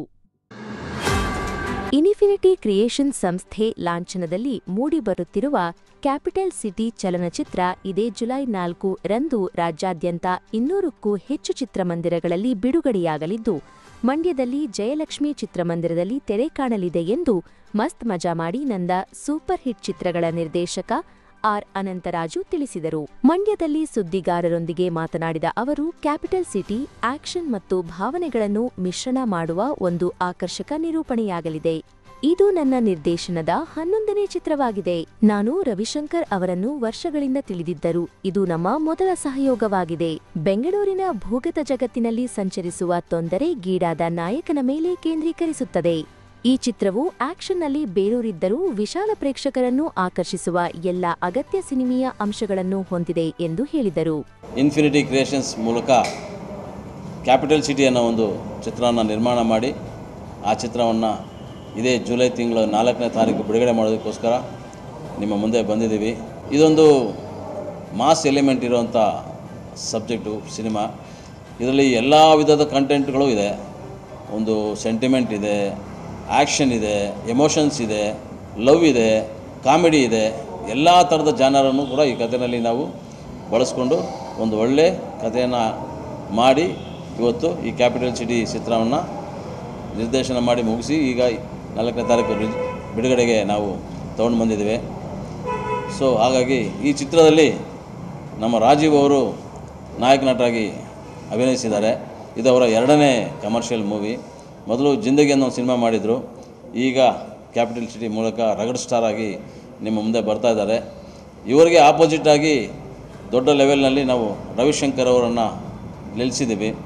ಯಾಕೆಂದರೆ ಆ ಕ್ಯಾರೆಕ್ಟರ್ಗೆ ಬ್ಯಾಲೆನ್ಸ್ ಆಗಬೇಕು. ಹೀರೋ ಯಾವ ರೀತಿ ಇರ್ತಾರೆ ಅದೇ ರೀತಿ ವಿಲನ್ ಇರಬೇಕು ಅನ್ನೋ ಒಂದು ಆಶಯದಿಂದ ನಾವು ರವಿಶಂಕರ್ ಅವರನ್ನು ಆ ಪಾತ್ರದಲ್ಲಿ ಆಪೋಸಿಟಾಗಿ ನಿಲ್ಲಿಸಿದ್ವಿ. ಪಕ್ಕದಲ್ಲಿ ಸುಮನ್ ಅವರನ್ನು ನಿಲ್ಲಿಸಿದ್ದೀವಿ. ಆ ಬ್ಯಾಲೆನ್ಸನ್ನು ತೂಗಬೇಕು ಅಂಥೇಳಿ. ಜೊತೆಗೆ ಶರತ್ ವೈತಾಶ್ವ ಅವರು ಇದ್ದಾರೆ. ಅವರು ಒಂದು ಒಳ್ಳೆ ಪಾಸಿಟಿವ್ ಎನರ್ಜಿ ಇರುವಂಥ ಪಾತ್ರವನ್ನು ಮಾಡಿದ್ದಾರೆ. ಕೆ ಶ್ರೀಧರ್ ಅವರು ಮಾಡಿದ್ದಾರೆ. ಮತ್ತು ನಮ್ಮ ಚಿತ್ರದ ನಾಯಕಿಯಾಗಿ ಪ್ರೇರಣಾ ಅಂಥೇಳಿ ಹುಡುಗಿ ಮಾಡಿದೆ. ಆಕೆ ಈಗಾಗಲೇ ಫಿಸಿಕ್ಸ್ ಟೀಚರ್ಸು ಇನ್ನೊಂದು ಸುಮಾರು ಒಂದು 4-5 ಸಿನಿಮಾ ಮಾಡಿತ್ತು ಹುಡುಗಿ. ಈ ನಮ್ಮ ಚಿತ್ರದಲ್ಲಿ ಒಳ್ಳೆ ಕ್ಯಾರೆಕ್ಟರ್ ಇದೆ. ಬಬ್ಲಿ ಆಗಿ ತುಂಬ ಚೆನ್ನಾಗಿ ಆ್ಯಕ್ಟ್ ಮಾಡಿದ್ದಾಳೆ ಹುಡುಗಿ. ಸೊ ಕಾರಣಾಂತರಗಳಿಂದ ಬರೋಕ್ಕಾಗಲಿಲ್ಲ. ಇವತ್ತು ಅವ್ರದ್ದು ವೆಬ್ ಸೀರೀಸ್ ಶೂಟಿಂಗ್ ಇದ್ದಿದ್ದರಿಂದ ಅವ್ರು ಬರೋಕ್ಕಾಗಲಿಲ್ಲ. ಸೊ ಹಾಗಾಗಿ ಆಕೆ ಕೂಡ ನಮ್ಮ ಈ ಚಿತ್ರದಲ್ಲಿ ಒಂದು ಒಳ್ಳೆ ಅಭಿನಯನ ನೀಡಿದ್ದಾರೆ. ಜೊತೆಯಲ್ಲಿ ನಮ್ಮ ಏನು ನಿರ್ಮಾಪಕರ ಒಂದು ತಂಡ ಇದೆ ಅವರಲ್ಲಿ ಕೂಡ ಸಾಕಷ್ಟು ಜನಕ್ಕೆ ಆಸೆ ಆಸಕ್ತಿ ಎಲ್ಲವೂ ಇದೆ. ನಾವು ಚಿತ್ರದಲ್ಲಿ ಕಾಣಿಸ್ಕೊಳ್ಬೇಕು ಅಂಥೇಳಿ. ಹಾಗಾಗಿ ಈ ನಿರ್ಮಾಣವನ್ನು ಮಾಡ್ತಾ ನಮ್ಮ ಈ ಚಿತ್ರದಲ್ಲಿ ಒಂದಷ್ಟು ಕೆಲವು ನಿರ್ಮಾಪಕರು ಕೂಡ ಒಂದು ಸಣ್ಣ ಪಾತ್ರಗಳಲ್ಲಿ ಗುರುತಿಸ್ಕೊಂಡಿದ್ದಾರೆ. ಆ ನಿಟ್ಟಿನಲ್ಲಿ ನಮ್ಮ ಕೃಷ್ಣಮೂರ್ತಿ ಸರ್ ಅವರು, ನಮ್ಮ ಗುಣಶೇಖರ್ ಅವರು, ನಮ್ಮ ಇವರು ನಾಗರಾಜ್ ಅವರು ಮತ್ತು ಶಿವಪ್ಪ ಕೂಡ್ಲೂರು ಇವರೆಲ್ಲರೂ ಕೂಡ ಪಾತ್ರಗಳನ್ನೇ ಮಾಡಿದ್ದಾರೆ ನಮ್ಮ ಇದರಲ್ಲಿ. ಶಿವಪ್ಪ ಕೂಡ್ಲೂರು ಈಗಾಗಲೇ ಸಾಕಷ್ಟು 20 ವರ್ಷದಿಂದ ಅವರಿಗೆ ಈ ಸಿನಿ ಜರ್ನಿಯಲ್ಲಿ ಅನುಭವ ಇದೆ. ಸಾಕಷ್ಟು ಸಿನಿಮಾಗಳನ್ನು ಅವರು ಮಾಡಿದ್ದಾರೆ. ಮತ್ತು ನಮ್ಮ ರಿತೇಶ ಇವನಿಗೂ ಆಲ್ರೆಡಿ ಒಂದು 150 ಸಿನಿಮಾಗಳನ್ನು ದಾಟಿಬಿಟ್ಟಿದ್ದಾನೆ. ಈ ಸಿನಿಮಾದಲ್ಲಿ ಒಂದು ಒಳ್ಳೆ ಹಾಸ್ಯ ಪಾತ್ರವನ್ನು ನಿರ್ವಹಿಸಿದ್ದಾನೆ. ಸಿನಿಮಾ ತುಂಬ ಚೆನ್ನಾಗಿ ಮೂಡಿ ಬಂದಿದೆ. ಖಂಡಿತ ನಿಮ್ಮನ್ನು ಸಿನಿಮಾ ರಂಜಿಸುತ್ತೆ ಅನ್ನೋ ಭರವಸೆ ನಮಗಿದೆ. ನಿರ್ಮಾಪಕರುಗಳಾದ ಮಂಜುನಾಥ್, ಕೃಷ್ಣಮೂರ್ತಿ, ನಾಗರಾಜು ಮಾತನಾಡಿ, ಮಂಡ್ಯದಲ್ಲಿ ಕಲಾವಿದರಿಗೆ ಇರುವ ಬೆಲೆ ಬೇರೆಲ್ಲೂ ಇಲ್ಲ. ಯಾವತ್ತಿಗೂ ಮಂಡ್ಯ ಜನ ಕಲಾವಿದರ ಕೈಬಿಡಲ್ಲ ಅನ್ನೋ ಭರವಸೆ ಇದೆ. ಎಷ್ಟೋ ಜನ ದೊಡ್ಡ ದೊಡ್ಡ ಕಲಾವಿದರನ್ನ ಬೆಳೆಸಿದಂಥ ಜಿಲ್ಲೆ. ಕ್ಯಾಪಿಟಲ್ ಚಿತ್ರ ಎಲ್ಲ ರೀತಿಯ ಅಂಶಗಳನ್ನು ಒಳಗೊಂಡಿದೆ. ಎಲ್ಲರೂ ಸಹ ಚಿತ್ರಮಂದಿರಕ್ಕೆ ಹೋಗಿ ಸಿನಿಮಾ ನೋಡಿ ಪ್ರೋತ್ಸಾಹಿಸಲು ಮನವಿ ಮಾಡಿದರು. ಒಂದು ಇನ್ಫಿನಿಟಿ ಕ್ರಿಯೇಷನ್ಸ್ ಅಂತ ಒಂದು ಸಂಸ್ಥೆಯನ್ನು ಮಾಡಿಕೊಂಡು ಈ ಸಂಸ್ಥೆಯ ಮುಖಾಂತರ ನಾವು ಕ್ಯಾಪಿಟಲ್ ಸಿಟಿ ಅನ್ನೋ ಚಿತ್ರವನ್ನು ನಿರ್ಮಾಣ ಮಾಡಬೇಕು ಅನ್ನೋ ಒಂದು ಸಂಕಲ್ಪ ಆಯಿತು ಸುಮಾರು 2.5-3 ವರ್ಷದ ಹಿಂದೆ. ಆ ಸಂಕಲ್ಪ ಹೇಗಾಯಿತು ಅಂದರೆ, ನಮ್ಮ ಅನಂತರಾಜು ಅವರು ಕತೆ ಹೇಳಿದ್ರು. ಆ ಕತೆ ಭಾಳ ಅದ್ಭುತವಾಗಿತ್ತು, ಭಾಳ ಇಂಟ್ರೆಸ್ಟಿಂಗ್ ಆಗಿತ್ತು. ಆ ಕತೆಗೆ ತಕ್ಕಂಥ ಎಲ್ಲ ನಾಯಕ ನಟ ಆಗ್ಬೋದು, ನಾಯಕಿ ಆಗ್ಬೋದು, ಅಥವಾ ಬೇರೆ ಬೇರೆ ಕ್ಯಾರೆಕ್ಟರ್ಸ್ ಆಗ್ಬೋದು, ಅವ್ರಿಗೆಲ್ರಿಗೂ ಸಹ ಕಾಂಟ್ಯಾಕ್ಟ್ ಮಾಡಿ ಎಲ್ಲ ಆರ್ಟಿಸ್ಟ್ಗಳನ್ನೆಲ್ಲ ಬುಕ್ ಮಾಡಿ ಒಂದು ಫೈನಲ್ ಸ್ಟೇಜಿಗೆ ಬಂದ ನಂತರ ಶೂಟಿಂಗ್ ಶುರು ಮಾಡಿದ್ವಿ. ಭಾಳ ಸಕ್ಸಸ್ಫುಲ್ಲಾಗಿ ಸಿನಿಮಾ ಮೂಡಿ ಬಂದಿದೆ. ಒಳ್ಳೆ ತಾರಾ ಬಳಗ ಇದೆ. ಈ ಸಿನಿಮಾದಲ್ಲಿ ಒಬ್ಬ ಪ್ರೇಕ್ಷಕ ಸಿನಿಮಾ ಥಿಯೇಟ್ರಿಗೆ ಬಂದು ಖುಷಿಯಾಗಿ ನಗ್ನಗ್ತಾ ಸಂತೋಷವಾಗಿ ಹೊರಗಡೆ ಹೋಗಬೇಕಾದಂಥ ಎಲ್ಲ ಅಂಶಗಳು ಸಹ ಈ ಚಿತ್ರದಲ್ಲಿದೆ. ನಮ್ಮ ಚಿತ್ರರಂಗ ಉಳಿಬೇಕು, ನಮ್ಮ ಕನ್ನಡ ಭಾಷೆ ಉಳಿಬೇಕು. ಹಂಗಂತ ಥ್ರೆಟ್ ಇದೆ ಅಂತೇಳ್ಬಿಟ್ಟು ನಾವು ಬಿಡೋಕ್ಕಾಗಲ್ಲ. ಸೊ ಅದಕ್ಕೆ ನಮ್ಮ ಕನ್ನಡದ ಜನತೆ ನಮ್ಮನ್ನು ಕೈ ಬಿಡಲ್ಲ ಅನ್ನೋ ಒಂದು ಅಚಲವಾದ ಮನಸ್ಸಿಂದ ಈ ಒಂದು ಸಂಸ್ಥೆ ನಾವು ಹುಟ್ಟಾಕಿದ್ದೀವಿ. ದಟ್ ಈಸ್ ಇನ್ಫಿನಿಟಿ ಕ್ರಿಯೇಷನ್ ಅಂತೇಳ್ಬಿಟ್ಟು. ಇದರಲ್ಲಿ ಒಂದು ಪಿಕ್ಚರ್ಗೆ ಏನೇನು ಬೇಕೋ ಅದೆಲ್ಲ ಇದೆ. ಎಂಟರ್ಟೈನ್ಮೆಂಟ್ ಇರ್ಬೋದು, ಕಾಮಿಡಿ ಇರ್ಬೋದು, ಎಮೋಷನ್ಸ್ ಇರ್ಬೋದು, ಎಥಿಕ್ಸ್ ಇರ್ಬೋದು, ಮತ್ತು ಒಂದು ಒಳ್ಳೆ ಮೆಸೇಜ್ ಇರ್ಬೋದು. ನಾವೆಲ್ಲ ಒಂದೊಂದು ಫೀಲ್ಡು. ಕುಡ್ಲೂರು ಶಿವಪ್ಪ ಅವರು ಈಸ್ ಎ ಇಂಡಸ್ಟ್ರಿಯಲಿಸ್ಟ್. ಇವರು Rajeev Reddy is a very good actor. ಇವ್ರು ನೋಡಿದ್ರೆ ಗುಡ್ ಡೈರೆಕ್ಟರ್ ಇದ್ದಾರೆ. Ritesh is a very good technician. ಹಾಗೆ is army man, is a business man, is a doctor. ಬೇರೆ ಲಾಯರ್ಸ್ ಇದ್ದಾರೆ ಆ್ಯಂಡ್ ಪೊಲಿಟಿಷಿಯನ್ಸ್ ಇದ್ದಾರೆ. I am from field of sports. I am qualified football coach ಆಗಿದ್ದೀನಿ. ಇಲ್ಲಿ ಈ ಚಿತ್ರದಲ್ಲಿ ನಾನು ಇನ್ಸ್ಪೆಕ್ಟರ್ ಆಫ್ ಪೊಲೀಸ್ ಆಗಿ ಆ್ಯಕ್ಟ್ ಮಾಡಿದ್ದೀನಿ. ತುಂಬ ಸಂತೋಷವಾಗಿದೆ ನಿಮ್ಮೆಲ್ಲ ನೋಡೋಕ್ಕೆ. ಆಲ್ ಐ ರಿಕ್ವೆಸ್ಟ್ ಇಸ್ ನಿಮ್ಮ blessings and your best wishes. ನಾಯಕ ನಟ ರಾಜೀವ್ ರೆಡ್ಡಿ ಮಾತನಾಡಿ, ಇದೊಂದು ರಿವೆಂಜ್ ಸ್ಟೋರಿ. ನಿಮಗೆ ತೊಂದರೆಯಾದಾಗ ನಿಮ್ಮನ್ನು ನೀವು ಹೇಗೆ ಕಾಪಾಡಿಕೊಳ್ಳುತ್ತೀರಾ ಎಂಬುದೇ ಪ್ರಮುಖ ಕಥಾಹಂದರ. ರವಿಶಂಕರ್, ಸುಮನ್ ಮುಂತಾದ ಹಿರಿಯ ಕಲಾವಿದರೊಂದಿಗೆ ಅಭಿನಯಿಸಿದ್ದು ಬಹಳ ಖುಷಿಯಾಗಿದೆ. ದಯವಿಟ್ಟು ಎಲ್ಲರೂ ನಮ್ಮ ಚಿತ್ರವನ್ನು ನೋಡುವ ಮೂಲಕ ಪ್ರೋತ್ಸಾಹ ನೀಡಿ ಎಂದು ತಿಳಿಸಿದರು. ಆಲ್ಮೋಸ್ಟ್ ಸಿನಿಮಾ ಬಗ್ಗೆ ನೀವು ಕ್ವಶನ್ಸ್ ಕೇಳಿಬಿಟ್ಟಿದ್ದೀರಿ. ನಮ್ಮ ಡೈರೆಕ್ಟರ್ ಸರ್ ಎಲ್ಲ ಹೇಳಿಬಿಟ್ಟಿದ್ದಾರೆ. ನನ್ನ ಹೆಸರು ರಾಜೀವ್ ರೆಡ್ಡಿ ಅಂತ. ಇದಕ್ಕೆ ಮುಂಚೆ ನಾನು ಜಿಂದಗಿ ಅಂತ ಒಂದು ಸಿನಿಮಾದಲ್ಲಿ ನಾಯಕ ನಟನಾಗಿ ಮಾಡಿದ್ದೆ. ಸ್ವಲ್ಪ ಗ್ಯಾಪ್ ತಗೊಂಡು ಒಳ್ಳೆ ಕತೆ, ಒಳ್ಳೆ ನಿರ್ದೇಶಕ ಬೇಕು ಅಂತೇಳಿ ತಯಾರಿ ಮಾಡಿಕೊಂಡು ಈ ಕ್ಯಾಪಿಟಲ್ ಸಿಟಿ ಅನ್ನೋ ಚಿತ್ರನ ನಾನು ನಾಯಕ ನಟನಾಗಿ ಮಾಡಿದ್ದೀನಿ. ಇದ್ರ ಜೊತೆಗೆ ಸುಮಾರು ಅನುಭವ ಇರುವಂಥ ಆರ್ಟಿಸ್ಟ್ಗಳನ್ನ ಹಾಕ್ಕೊಂಡೆ ನಾವು ಈ ಸಿನಿಮಾನ ನಿರ್ಮಾಣ ಮಾಡಿದ್ದೀವಿ. ಕಂಪ್ಲೀಟ್ ಆಗಿದೆ. ಇದೇ ಜುಲೈ 4ರಂದು ರಾಜ್ಯಾದ್ಯಂತ ಬಿಡುಗಡೆ ಆಗ್ತಾಯಿದೆ. ನಮಗೊಂದು ಚಾಲೆಂಜಿಂಗ್ ಇರುತ್ತೆ. ಒಂದು ಒಳ್ಳೆ ಪರ್ಫಾರ್ಮ್ ಮಾಡೋ ಆರ್ಟಿಸ್ಟ್ ಎದುರುಗಡೆ ನಮಗೂ ಮಾಡಬೇಕಂತ ಒಂದು ಆಸೆ ಇರುತ್ತೆ, ಒಂದು ಅರ್ಜಿ ಇರುತ್ತೆ. ಅವ್ರಿಗೆ ಈಕ್ವಲಾಗಿ ಮಾಡ್ಲಿಕ್ಕೆ ಟ್ರೈ ಮಾಡ್ತೀವಿ ನಾವು. ಒಂದು ಕಾಂಪಿಟೇಷನ್ ಇದ್ರೇ ನಾವು ಅದಕ್ಕೆ ಪೋಟಿಯಾಗಿ ನಿಂತ್ಕೊಳ್ಳೋಕ್ಕೆ ಸಾಧ್ಯ. ನಮ್ಮ ಎದುರುಗಡೆ ಒಂದು ಪೋಟಿ ಇಲ್ಲ ಅಂದರೆ ನಾವು ಟ್ರೈ ಮಾಡೋದೇ ಇಲ್ಲ. ಅದ್ರ ಬಗ್ಗೆ ಇರಲಿ ಸರ್, ಅದನ್ನು ನಾವು ಯಾರು ಅವಾಯ್ಡ್ ಮಾಡಲಿಕ್ಕಾಗಲ್ಲ. ಪ್ರತಿಯೊಬ್ಬರಿಗೂ ಇಂಡಿಪೆಂಡೆನ್ಸ್ ಇದೆ. ಎಲ್ಲ ಭಾಷೆ ಸಿನಿಮಾ ಎಲ್ಲ ಊರಲ್ಲಿ ಹೋಗೋದ್ರಿಂದ ನಾವು ಅದನ್ನು ತಡಿಲಿಕ್ಕೂ ಆಗಲ್ಲ. ಅದನ್ನೊಂದು ನಾವು ದೊಡ್ಡ ಹಾರ್ಡಲ್ಸ್ ಅನ್ಕೋಬಾರ್ದು. ಅದನ್ನು ಓವರ್ಕಮ್ ಮಾಡಿ ಫೇಸ್ ಮಾಡ್ಕೊಂಡು ಮುಂದೆ ಹೋಗಲೇಬೇಕು. ಬೇರೆ ಭಾಷೆ ಚಿತ್ರವನ್ನು ನಾವು ಚಿತ್ರ ಮಾಡದಿರೋದಕ್ಕಾಗುತ್ತಾ? ಜನರಿಗೆ ನಾವು ಕೊಡಲೇಬೇಕಲ್ವಾ. ಸುದ್ದಿಗೋಷ್ಠಿಯಲ್ಲಿ ಕಾಮಿಡಿ ನಟ ರಿತೇಶ್, ಶಿವಪ್ಪ ಕೂಡ್ಲೂರ್, ಶಿವಶೇಖರ್ ಸೇರಿದಂತೆ ಹಲವರು ಭಾಗಿಯಾಗಿದ್ದರು. ನಿಖಿಲ್ ಕುಮಾರಸ್ವಾಮಿ ತಮ್ಮ ಪಕ್ಷದ ಸದಸ್ಯತ್ವ ನೋಂದಣಿ ಕಾರ್ಯಕ್ರಮದಲ್ಲಿ ಮಂಡ್ಯ ಕ್ಷೇತ್ರದ ಶಾಸಕರ ಬಗ್ಗೆ ಲಘುವಾಗಿ ಮಾತನಾಡಿ ಲಾಟರಿಯಲ್ಲಿ ಗೆದ್ದರು ಎಂಬ ಹೇಳಿಕೆಯನ್ನು ತೀವ್ರವಾಗಿ ಖಂಡಿಸುತ್ತೇನೆ ಎಂದು ಮೂಡ ಅಧ್ಯಕ್ಷ ನಹೀಂ ಆಕ್ರೋಶ ವ್ಯಕ್ತಪಡಿಸಿದರು. ಮಾಧ್ಯಮದವರೊಂದಿಗೆ ಮಾತನಾಡಿದ ಅವರು, ಮಂಡ್ಯ ಶಾಸಕರು 2018ರಲ್ಲಿ ಸೋತರೂ ಕೋವಿಡ್ ಸಂದರ್ಭದಲ್ಲಿ ಜನಸೇವೆ ಮಾಡಿ ರೈತರ ತರಕಾರಿ ಮಾರಾಟಕ್ಕೆ ಸಹಾಯ ಮಾಡಿದ್ದಲ್ಲದೆ ಸಂಕಷ್ಟಕ್ಕೆ ಸಿಲುಕಿದ ಜನರಿಗೆ ನೆರವು ನೀಡುವ ಮೂಲಕ ಜನಮನ ಗೆದ್ದು ಶಾಸಕರಾಗಿ ಆಯ್ಕೆಯಾಗಿದ್ದೇ ಹೊರತು ನಿಮ್ಮಂತೆ ಅದೃಷ್ಟದಲ್ಲಿ ಗೆದ್ದವರೆಲ್ಲ ಮಾತನಾಡುವಾಗ ಎಚ್ಚರಿಕೆಯಿಂದ ಮಾತನಾಡಬೇಕು. ಈ ಕೂಡಲೇ ನಿಖಿಲ್ ಕುಮಾರಸ್ವಾಮಿ ಮತ್ತು ಬಿಆರ್ ರಾಮಚಂದ್ರ ಅವರು ಕ್ಷಮೆಯಾಚನೆ ಮಾಡಬೇಕು ಎಂದು ಗುಡುಗಿದರು. ನಿಖಿಲ್ ಕುಮಾರಸ್ವಾಮಿ ಅವರು ಲ್ಯಾಟ್ರಿ ಶಾಸಕರು ಅಂತ ಏನು ನಮ್ಮ ಪಿ ರವಿಕುಮಾರ್ ಗೌಡರ ಮಂಡ್ಯ ಶಾಸಕರನ್ನ ಇವತ್ತೇನು ಹೇಳಿದ್ದಾರೆ ಅವರು ಒಂದು 10-15-20 ವರ್ಷದಿಂದ ಈ ತಾಲೂಕೊಳಗೆ ಈ ಜಿಲ್ಲೆ ಒಳಗೆ ಸಕ್ರಿಯವಾಗಿ ನಿಂತ್ಕೊಂಡು ಹೋರಾಟವನ್ನು ಮಾಡಿ ಇವತ್ತು ಬಡವ್ರ ಬಗ್ಗೆ ಕಾಳಜಿನ ತೋರಿಸಿ ಬಡವ್ರ ಬಗ್ಗೆ ಯೋಚನೆ ಮಾಡಿ ಇವತ್ತು ಅವರಾದಂಥ ಕೊರೋನಾ ಟೈಮಲ್ಲಿ ಆಗ್ಬೋದು, ಅವ್ರು ಮಾಡಿದಂಥ ಸಹಾಯ ಆಗ್ಬೋದು, ಅವ್ರು ಏನೋ ಪ್ರತಿ ಕ್ಷಣದಲ್ಲೂ ಕೂಡ ಕೊರೋನಾ ಟೈಮಲ್ಲೂ ಕೂಡ ಈ ಫುಡ್ ಕಿಟ್ ವಿತರಣೆ ಆಗ್ಬೋದು, ಒಂದು ಬಡವರು ಏನಾರ ಸಹಾಯ ಅಂದಾಗ ಅವ್ರ ಕೈಲಾದಷ್ಟು ದಾನ ಧರ್ಮ ಮಾಡಿ ಇವತ್ತು ಜನಗಳು ಇವತ್ತು ಮತದಾರರು ಈ ತಾಲೂಕಿನ ಮತದಾರರು ಸ್ವಾಭಿಮಾನಿ ಮತದಾರರು ಇವತ್ತೇನಿದೆ ಪಿ ರವಿಕುಮಾರ್ ಗೌಡರಿಗೆ ಮತನ ಚಲಾಯಿಸಿ ಇವತ್ತು ಆಯ್ಕೆ ಮಾಡಿ ಅಭಿವೃದ್ಧಿ ಕಡೆ ಇವತ್ತು ಏನು ಕೆಲಸ ಮಾಡ್ತಾರೋ ಅವ್ರು ಅಭಿವೃದ್ಧಿ ಮಾಡ್ತಾ ಇರೋದನ್ನ ತಡಿಯೋಕೆ ಕಾಯ್ತಾ ಇದ್ದಾರೆ. ಅವ್ರು ಬೆಳಗ್ಗೆ ಆದರೆ ಒಂದೊಂದು ಗ್ರ್ಯಾಂಡ್ಸ್ ಈ ಮಂಡ್ಯ ಜಿಲ್ಲೆಯಲ್ಲಿ 25 ವರ್ಷದಿಂದ ಆಗದಿರೋ ಕೆಲಸವ ಇವತ್ತೇನು ರವಿಕುಮಾರ್ ಗೌಡರು ಬಂದು ಇವತ್ತು ಶಾಸಕರು ಗ್ರ್ಯಾಂಟ್ಸ್ ತಗೊಬರೋ ವಿಚಾರದಲ್ಲಿ ಆಗಲಿ ಪ್ರತಿಯೊಂದು ವಿಚಾರದಲ್ಲೂ ಪ್ರತಿಯೊಂದು ಇಲಾಖೆಯಲ್ಲೂ ಕೂಡ ಇವತ್ತು ಹೋಗಿ ಮೈನಾರಿಟೀಸ್ ಆಗ್ಬೋದು, ಹಿಂದುಳಿದ ಇಲಾಖೆ ಆಗ್ಬೋದು, ಎಲ್ಲ ಗ್ರ್ಯಾಂಟ್ಸು ಕೂಡ ತಗೊಬಂದು ಈ ಜಿಲ್ಲೆಯಲ್ಲಿ ಅಭಿವೃದ್ಧಿ ಮಾಡ್ತಾ ಇರೋದನ್ನ ಇವ್ರ ಕೈಲಿ ಸಾಯಿಸೋಕ್ಕಾಯ್ತಾ ಇಲ್ಲ.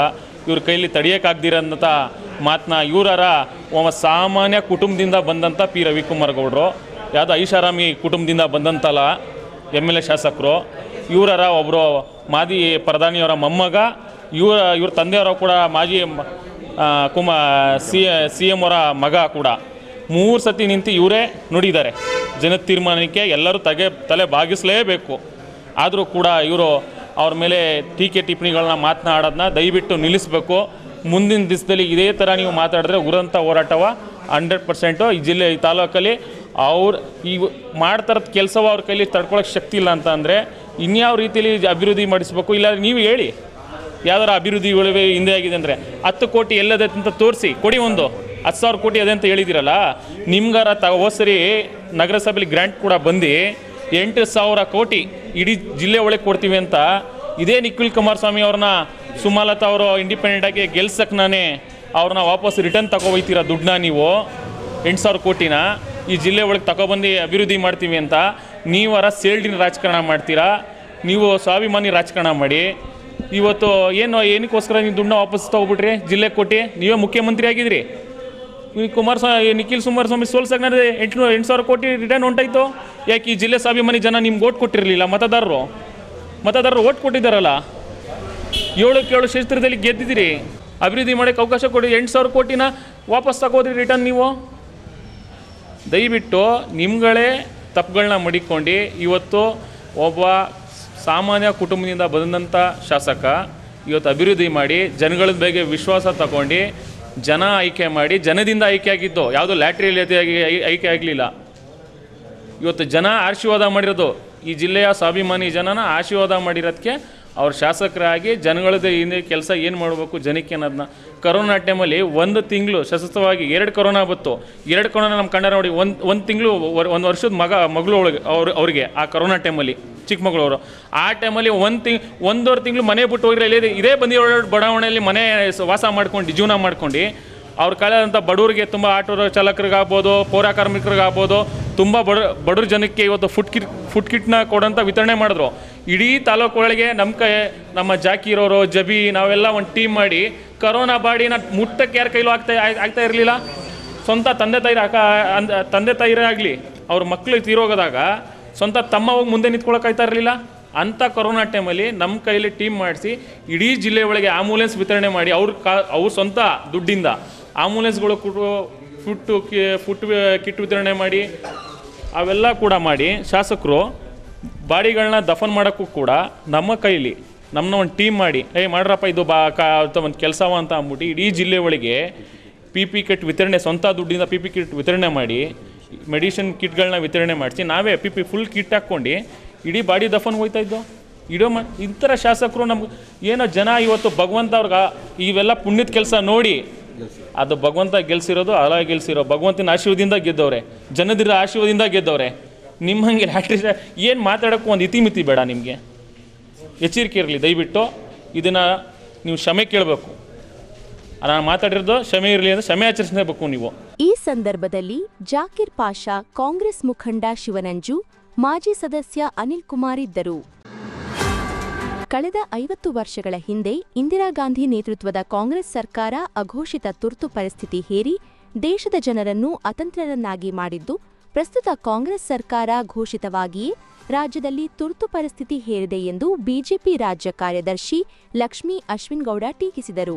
ಸುದ್ದಿಗೋಷ್ಠಿಯಲ್ಲಿ ಮಾತನಾಡಿದ ಅವರು, ಪಂಚ ಗ್ಯಾರಂಟಿ ಆಸೆ ತೋರಿ 136 ಸ್ಥಾನಗಳನ್ನು ಪಡೆದ ಕಾಂಗ್ರೆಸ್ ಜನಪರ ಅಭಿವೃದ್ಧಿ ಮರೆತು ಭ್ರಷ್ಟಾಚಾರ, ತುಷ್ಟೀಕರಣದ ರಾಜಕೀಯ ಮಾಡುತ್ತಿದೆ ಎಂದು ಆರೋಪಿಸಿದರು. ಕೆಲ ಕಾಂಗ್ರೆಸ್ಸಿಗರು ಮೋದಿ ಅವರು ದೇಶದಲ್ಲಿ ತುರ್ತು ಪರಿಸ್ಥಿತಿ ಜಾರಿ ಮಾಡಿದ್ದಾರೆಂದು ಹೇಳುತ್ತಿದ್ದಾರೆ. ಆಪರೇಷನ್ ಸಿಂಧೂರ ಮೂಲಕ ಪಾಪಿ ಪಾಕಿಸ್ತಾನದ ಸೆದೆ ಬಡೆದ ಪ್ರಧಾನಿ ಮೋದಿ ಅವರ ಬಗ್ಗೆ ಮಾತನಾಡಲು ಅವರಿಗೆ ನಾಚಿಕೆಯಾಗಬೇಕು. ಸಂವಿಧಾನವನ್ನು ರಾಜಕೀಯ ಅಸ್ತ್ರವನ್ನಾಗಿಸಿಕೊಂಡು ಸಂವಿಧಾನದ ಆಶಯಗಳಿಗೆ ಅಗೌರವ ತೋರುವ ಕಾಂಗ್ರೆಸ್ಸಿಗರು ರಾಜ್ಯದಲ್ಲಿ ಘೋಷಿತವಾಗಿಯೇ ತುರ್ತು ಪರಿಸ್ಥಿತಿ ಹೇರಿದ್ದಾರೆ ಎಂದು ಆತಂಕ ವ್ಯಕ್ತಪಡಿಸಿದರು. 2023ರಲ್ಲಿ ಪಂಚ ಗ್ಯಾರಂಟಿಗಳನ್ನ ನಮ್ಮ ಕರ್ನಾಟಕದ ಜನತೆಯ ಮುಂದೆ ಇಟ್ಟು, ನಮ್ಮ ಕರ್ನಾಟಕದ ಜನತೆಯ ಮುಂದೆ ತೋರಿಸಿ 136 ಸೀಟ್ಗಳನ್ನ ಗೆದ್ದು ಅತ್ಯದ್ಭುತವಾಗಿ ಒಂದು ಸರ್ಕಾರವನ್ನು ರಚನೆ ಮಾಡಿದ್ರು. ಒಳ್ಳೆಯದೇ. ಆದರೆ ರಚನೆ ಮಾಡಿದ ನಂತರ ಅವರಲ್ಲಿ ಜನಪರತೆ, ಅಭಿವೃದ್ಧಿ ರಾಜಕೀಯ ಅನ್ನೋದನ್ನು ಸಂಪೂರ್ಣವಾಗಿ ಬದಿಗಿಟ್ಟು ಸಂಪೂರ್ಣ ಭ್ರಷ್ಟಾಚಾರದಲ್ಲಿ ಸಂಪೂರ್ಣ ತುಷ್ಟೀಕರಣ ನೀತಿಯನ್ನು ಅನುಸರಿಸುತ್ತಾ ಒಂದು ರೀತಿಯ ನಮ್ಮದೇ ರಾಜ್ಯದಲ್ಲಿ ಹೇಗಿದೆ ಪರಿಸ್ಥಿತಿ ಅಂತಂದರೆ, ಅವರು ಹೇಳ್ತಾರೆ ಮೋದಿಜಿಯವರು ಇಡೀ ದೇಶದಲ್ಲಿ ಅಘೋಷಿತ ತುರ್ತು ಪರಿಸ್ಥಿತಿಯನ್ನು ಏರಿಕೆ ಮಾಡಿದ್ದಾರೆ ಅಂತ. ನಾಚಿಕೆ ಆಗಬೇಕು ಅವ್ರಿಗೆ. ನಮ್ಮ ರಾಜ್ಯದಲ್ಲಿ ಘೋಷಣೆ ಮಾಡಿನೇ ತುರ್ತು ಪರಿಸ್ಥಿತಿ ಮಾಡಿದಾಗಿದೆ.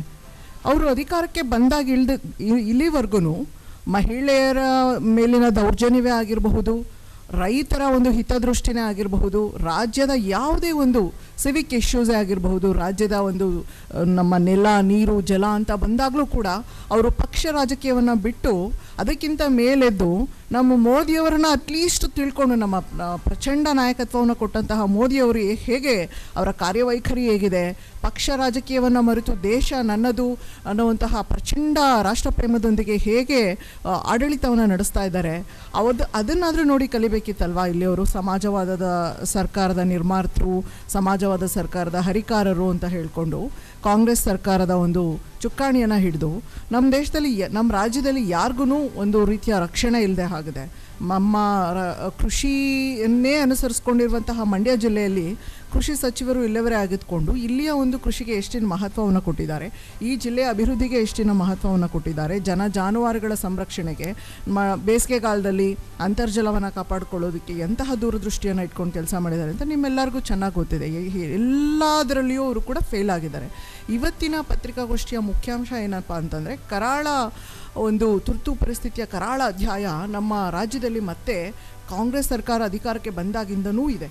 ಅಂದರೆ ಅವರು ಯಾರು ಈ ಸರ್ಕಾರದ ವಿರುದ್ಧ, ಈ ಸರ್ಕಾರದ ದೌರ್ಜನ್ಯದ ವಿರುದ್ಧ, ಈ ಸರ್ಕಾರದ ಒಂದು ಭ್ರಷ್ಟಾಚಾರದ ವಿರುದ್ಧ, ದುರಾಡಳಿತದ ವಿರುದ್ಧ, ಈ ಜನಪರ ನೀತಿಯ ವಿರುದ್ಧ ಯಾರು ಮಾತಾಡ್ತಾರೆ ಅವರನ್ನೆಲ್ಲ ಹತ್ತಿಕ್ಕುವಂತಹ ಒಂದು ಪ್ರಯತ್ನ. ಅವರು ಪತ್ರಕರ್ತರೇ ಆಗಿರಬಹುದು, ರಿಪೋರ್ಟರ್ಸೇ ಆಗಿರಬಹುದು, ಅಥವಾ ಯಾವುದೇ ರಾಜಕೀಯ ಧುರೀಣರೇ ಆಗಿರಬಹುದು, ಅವ್ರು ಎಂಥ ನಾಯಕರಾಗಿದ್ದರೂ ಕೂಡ ಅವರನ್ನ ಹತ್ತಿಕ್ಕುವಂಥ ಪ್ರಯತ್ನವನ್ನು ಮಾಡ್ತಾ ಇದ್ದಾರೆ. ಜಿಲ್ಲಾಧ್ಯಕ್ಷ ಇಂದ್ರೇಶ್ ಮಾತನಾಡಿ, ಕಾವೇರಿ ಆರತಿಗೆ ಬಿಜೆಪಿ ಪಕ್ಷದ ವಿರೋಧವಿಲ್ಲ, ಆದರೆ ಕೆಆರ್ಎಸ್ನ 5 ಕಿಲೋಮೀಟರ್ ವ್ಯಾಪ್ತಿಯ ಹೊರಗೆ ಕಾವೇರಿ ಆರತಿ ಮಾಡಲಿ ಅಮ್ಯೂಸ್ಮೆಂಟ್ ಪಾರ್ಕಿಗೆ ಸಂಪೂರ್ಣ ವಿರೋಧವಿದೆ. ಆದರೆ ಕಾವೇರಿ ಆರತಿಗೆ 92 ಕೋಟಿ ರೂಪಾಯಿ ವಿನಿಯೋಗಿಸುವ ಬದಲಿಗೆ ಪಕ್ಷಾತೀತವಾಗಿ ಬೆಂಬಲ ನೀಡಿದರೆ ಯಾವುದೇ ಖರ್ಚಿಲ್ಲದೆ ನಾವೇ ಕಾವೇರಿ ಆರತಿ ಮಾಡುತ್ತೇವೆ ಎಂದು ಹೇಳಿದರು. ಕಾವೇರಿ ಆರತಿಗೆ ನಮ್ಮ ವಿರೋಧವಿಲ್ಲ. ಕಾವೇರಿ ಆರತಿಗೆ ಯಾವುದೇ ಕಾರಣಕ್ಕೂ ನಮ್ಮ ವಿರೋಧ ಇಲ್ಲ. ಕಾವೇರಿ ಆರತಿ ಮಾಡಲಿ.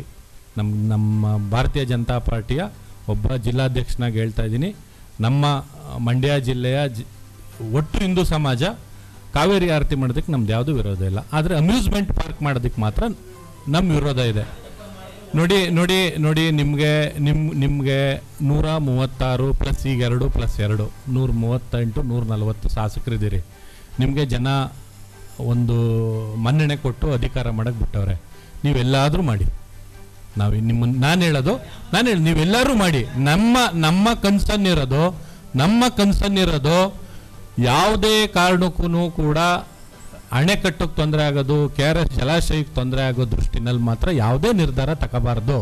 ಅದೊಂದು ಮಾತ್ರ ನಮ್ಮ ಯಾಕೆ ಅಂದರೆ ಏಕಶಿಲಾ ಪದರದ ಮೇಲೆ ನಿಂತಿರೋಂಥ ನಮ್ಮ ಡ್ಯಾಮು, ಸರಿಸುಮಾರು ಆಲೆ 94 ವರ್ಷ ಆಯಸ್ಸಾಗಿರೋಂಥ ನಮ್ಮ ಡ್ಯಾಮು ಇವತ್ತು ಇಡೀ ನಮ್ಮ ಮಂಡ್ಯ ಭಾಗಕ್ಕೆ, ಮೈಸೂರು, ಬೆಂಗಳೂರಿಗೆ ನಮಗೆ ಅನ್ನದ ಬಟ್ಲಾಗಿದೆ. ಆ ಅನ್ನದ ಬಟ್ಲನ್ನು ಕಿತ್ಕೋಬೇಡಿ ಆಯಿತಾ. ನೀವು ನಿಮ್ಮನ್ನು ಕೂಡ ಈಗ ಏನೇನು ಮಾಡ್ತಿರೋ, ಏನು ಜನ, ಏನು ಮಂಡ್ಯ ಜನ ಯಾರೂ ಏನು ಮೂಢಾತ್ಮರಲ್ಲ, ಎಲ್ಲ ಪ್ರಜ್ಞಾವಂತರು. ನೀವೇನು ಮಾಡಿದ್ರು ಅದಕ್ಕೆ ಉತ್ತರ ಮುಂದಿನ ದಿನಗಳಲ್ಲಿ ಕೊಡ್ತಾರೆ.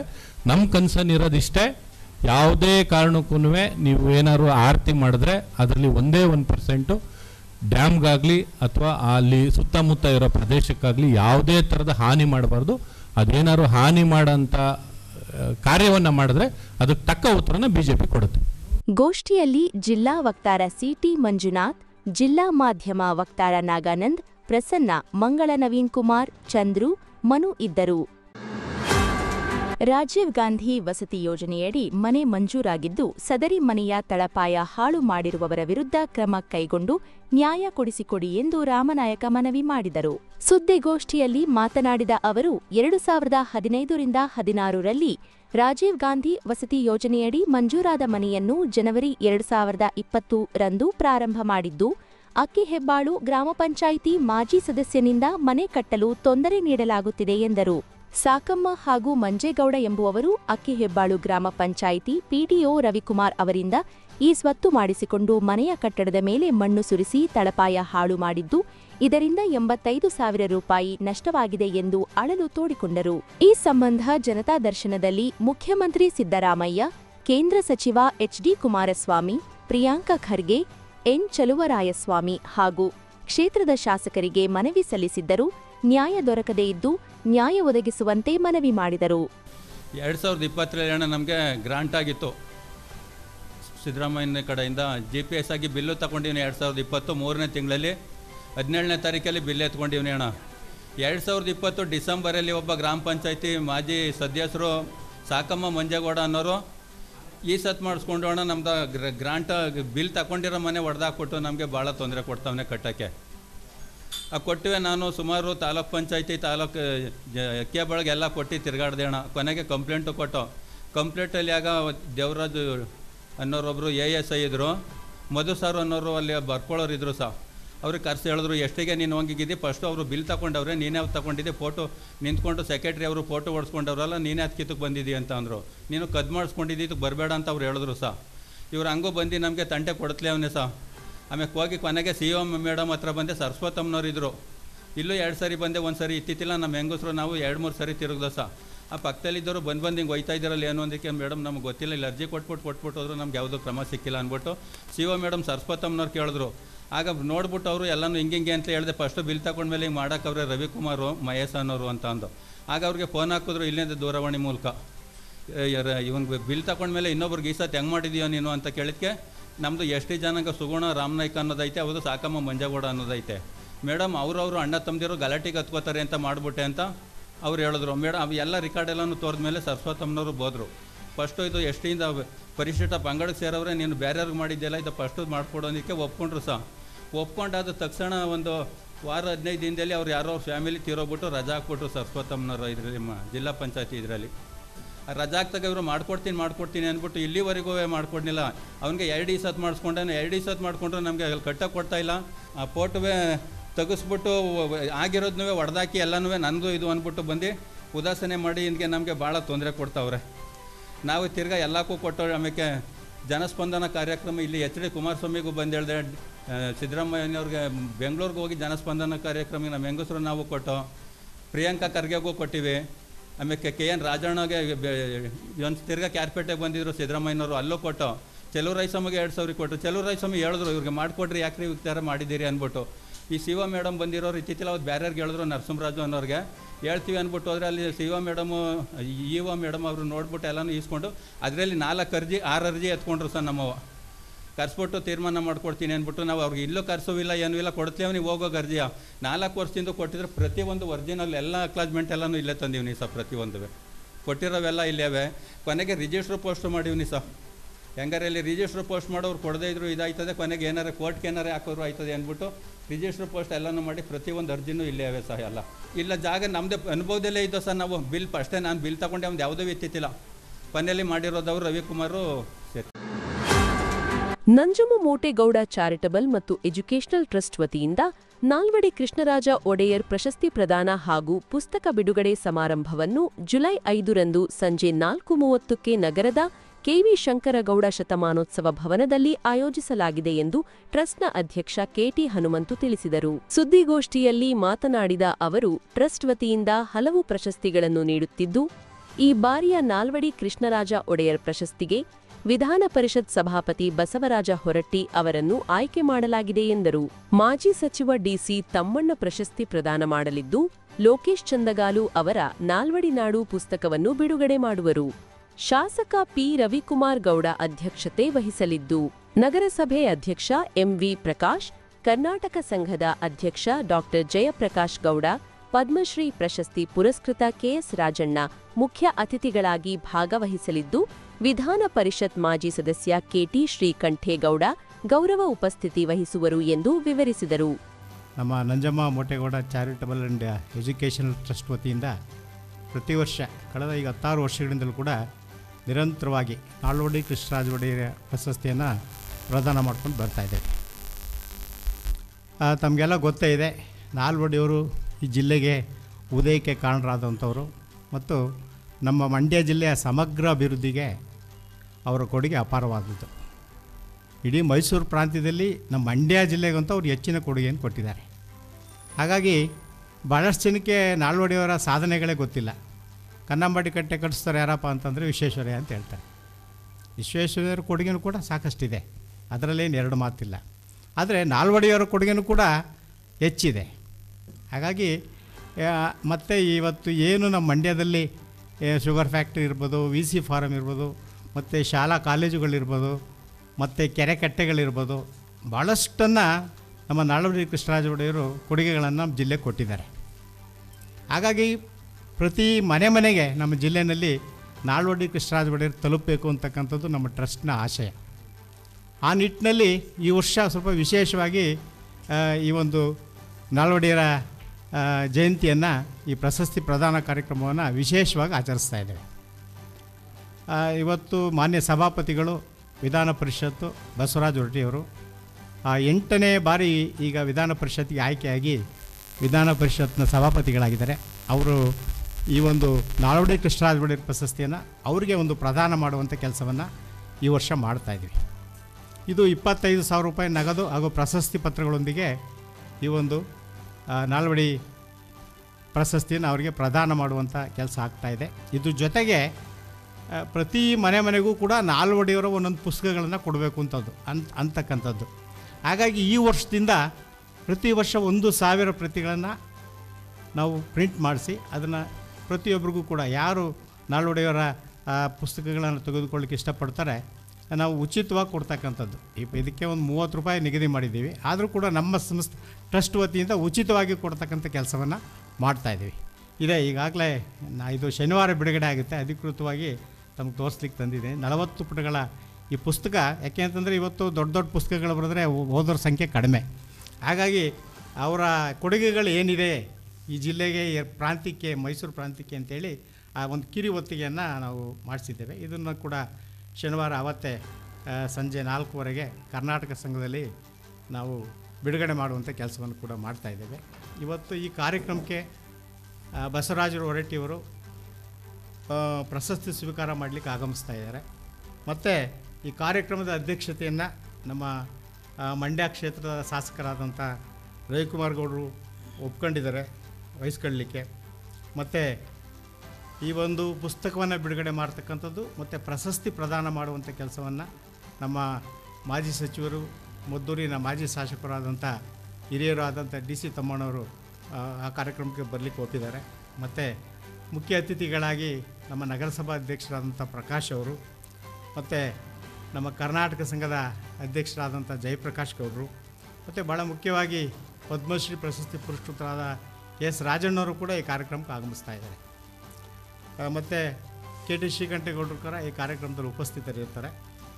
ಹಾಗಾಗಿ ಈ ಒಂದು ಕಾರ್ಯಕ್ರಮವನ್ನು ತಾವೆಲ್ಲರೂ ಕೂಡ ಹೆಚ್ಚು ಪ್ರಚಾರ ಕೊಡೋದ್ರ ಮುಖಾಂತರ ಈ ಕಾರ್ಯಕ್ರಮವನ್ನು ತಾವೆಲ್ಲರೂ ಕೂಡ ಯಶಸ್ವಿಗೊಳಿಸಲಿಕ್ಕೆ ಸಹಕಾರ ಕೊಡಬೇಕು ಅಂತೇಳಿ ನಾನಾದರೂ ಕೇಳ್ಕೊಂಡು. ಗೋಷ್ಠಿಯಲ್ಲಿ Lankesh Mangala, David Prathibhanjali, professor Ramesh, SM Lokesh, Uday Shankar Krishnappa ಇದ್ದರು.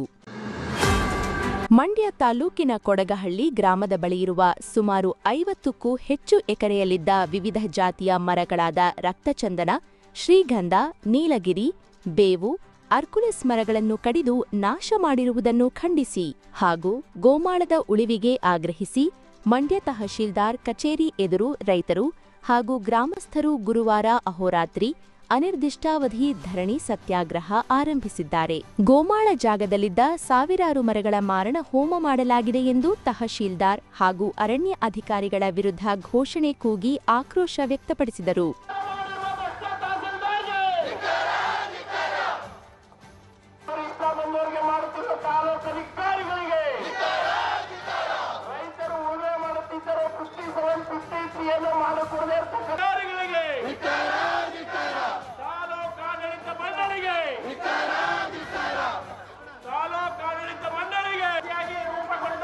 ಸರ್ಕಾರಿ ಜಮೀನನ್ನು ಲೂಟಿ ಮಾಡುತ್ತಿರುವ ಭ್ರಷ್ಟಾಧಿಕಾರಿಗಳಿಗೆ, ಅರಣ್ಯ ಸಂರಕ್ಷಣೆಯನ್ನು ಮಾಡದೇ ಇರತಕ್ಕಂಥ ಅರಣ್ಯ ಇಲಾಖೆ ಭ್ರಷ್ಟಾಧಿಕಾರಿಗಳಿಗೆ,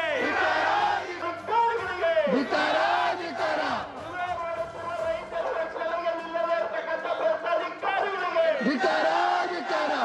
ಭ್ರಷ್ಟಾಚಾರವನ್ನು ರೂಢಿ ಮಾಡಿಕೊಂಡಿರುವಂತಹ ದುಡ್ಡಿನ ನರಕದ ಮೇಲೆ ಮೆರೆಯುತ್ತಿರುವ ಅಧಿಕಾರಿಗಳಿಗೆ. ಇದು ಈ ಊರ ನೋಡಿರಬೇಕು ಕೊಡಗಳ್ಳಿ ಅನ್ನೋದ. ಕೊಡಗಳ್ಳಿ ಎಲ್ಲ ಐತೆ ಅಂತಂದರೆ ಗುಡಿಗಳ್ಳಿ ತಾವಿದೆ ಅಂತ ಕೇಳ್ತಾರೆ.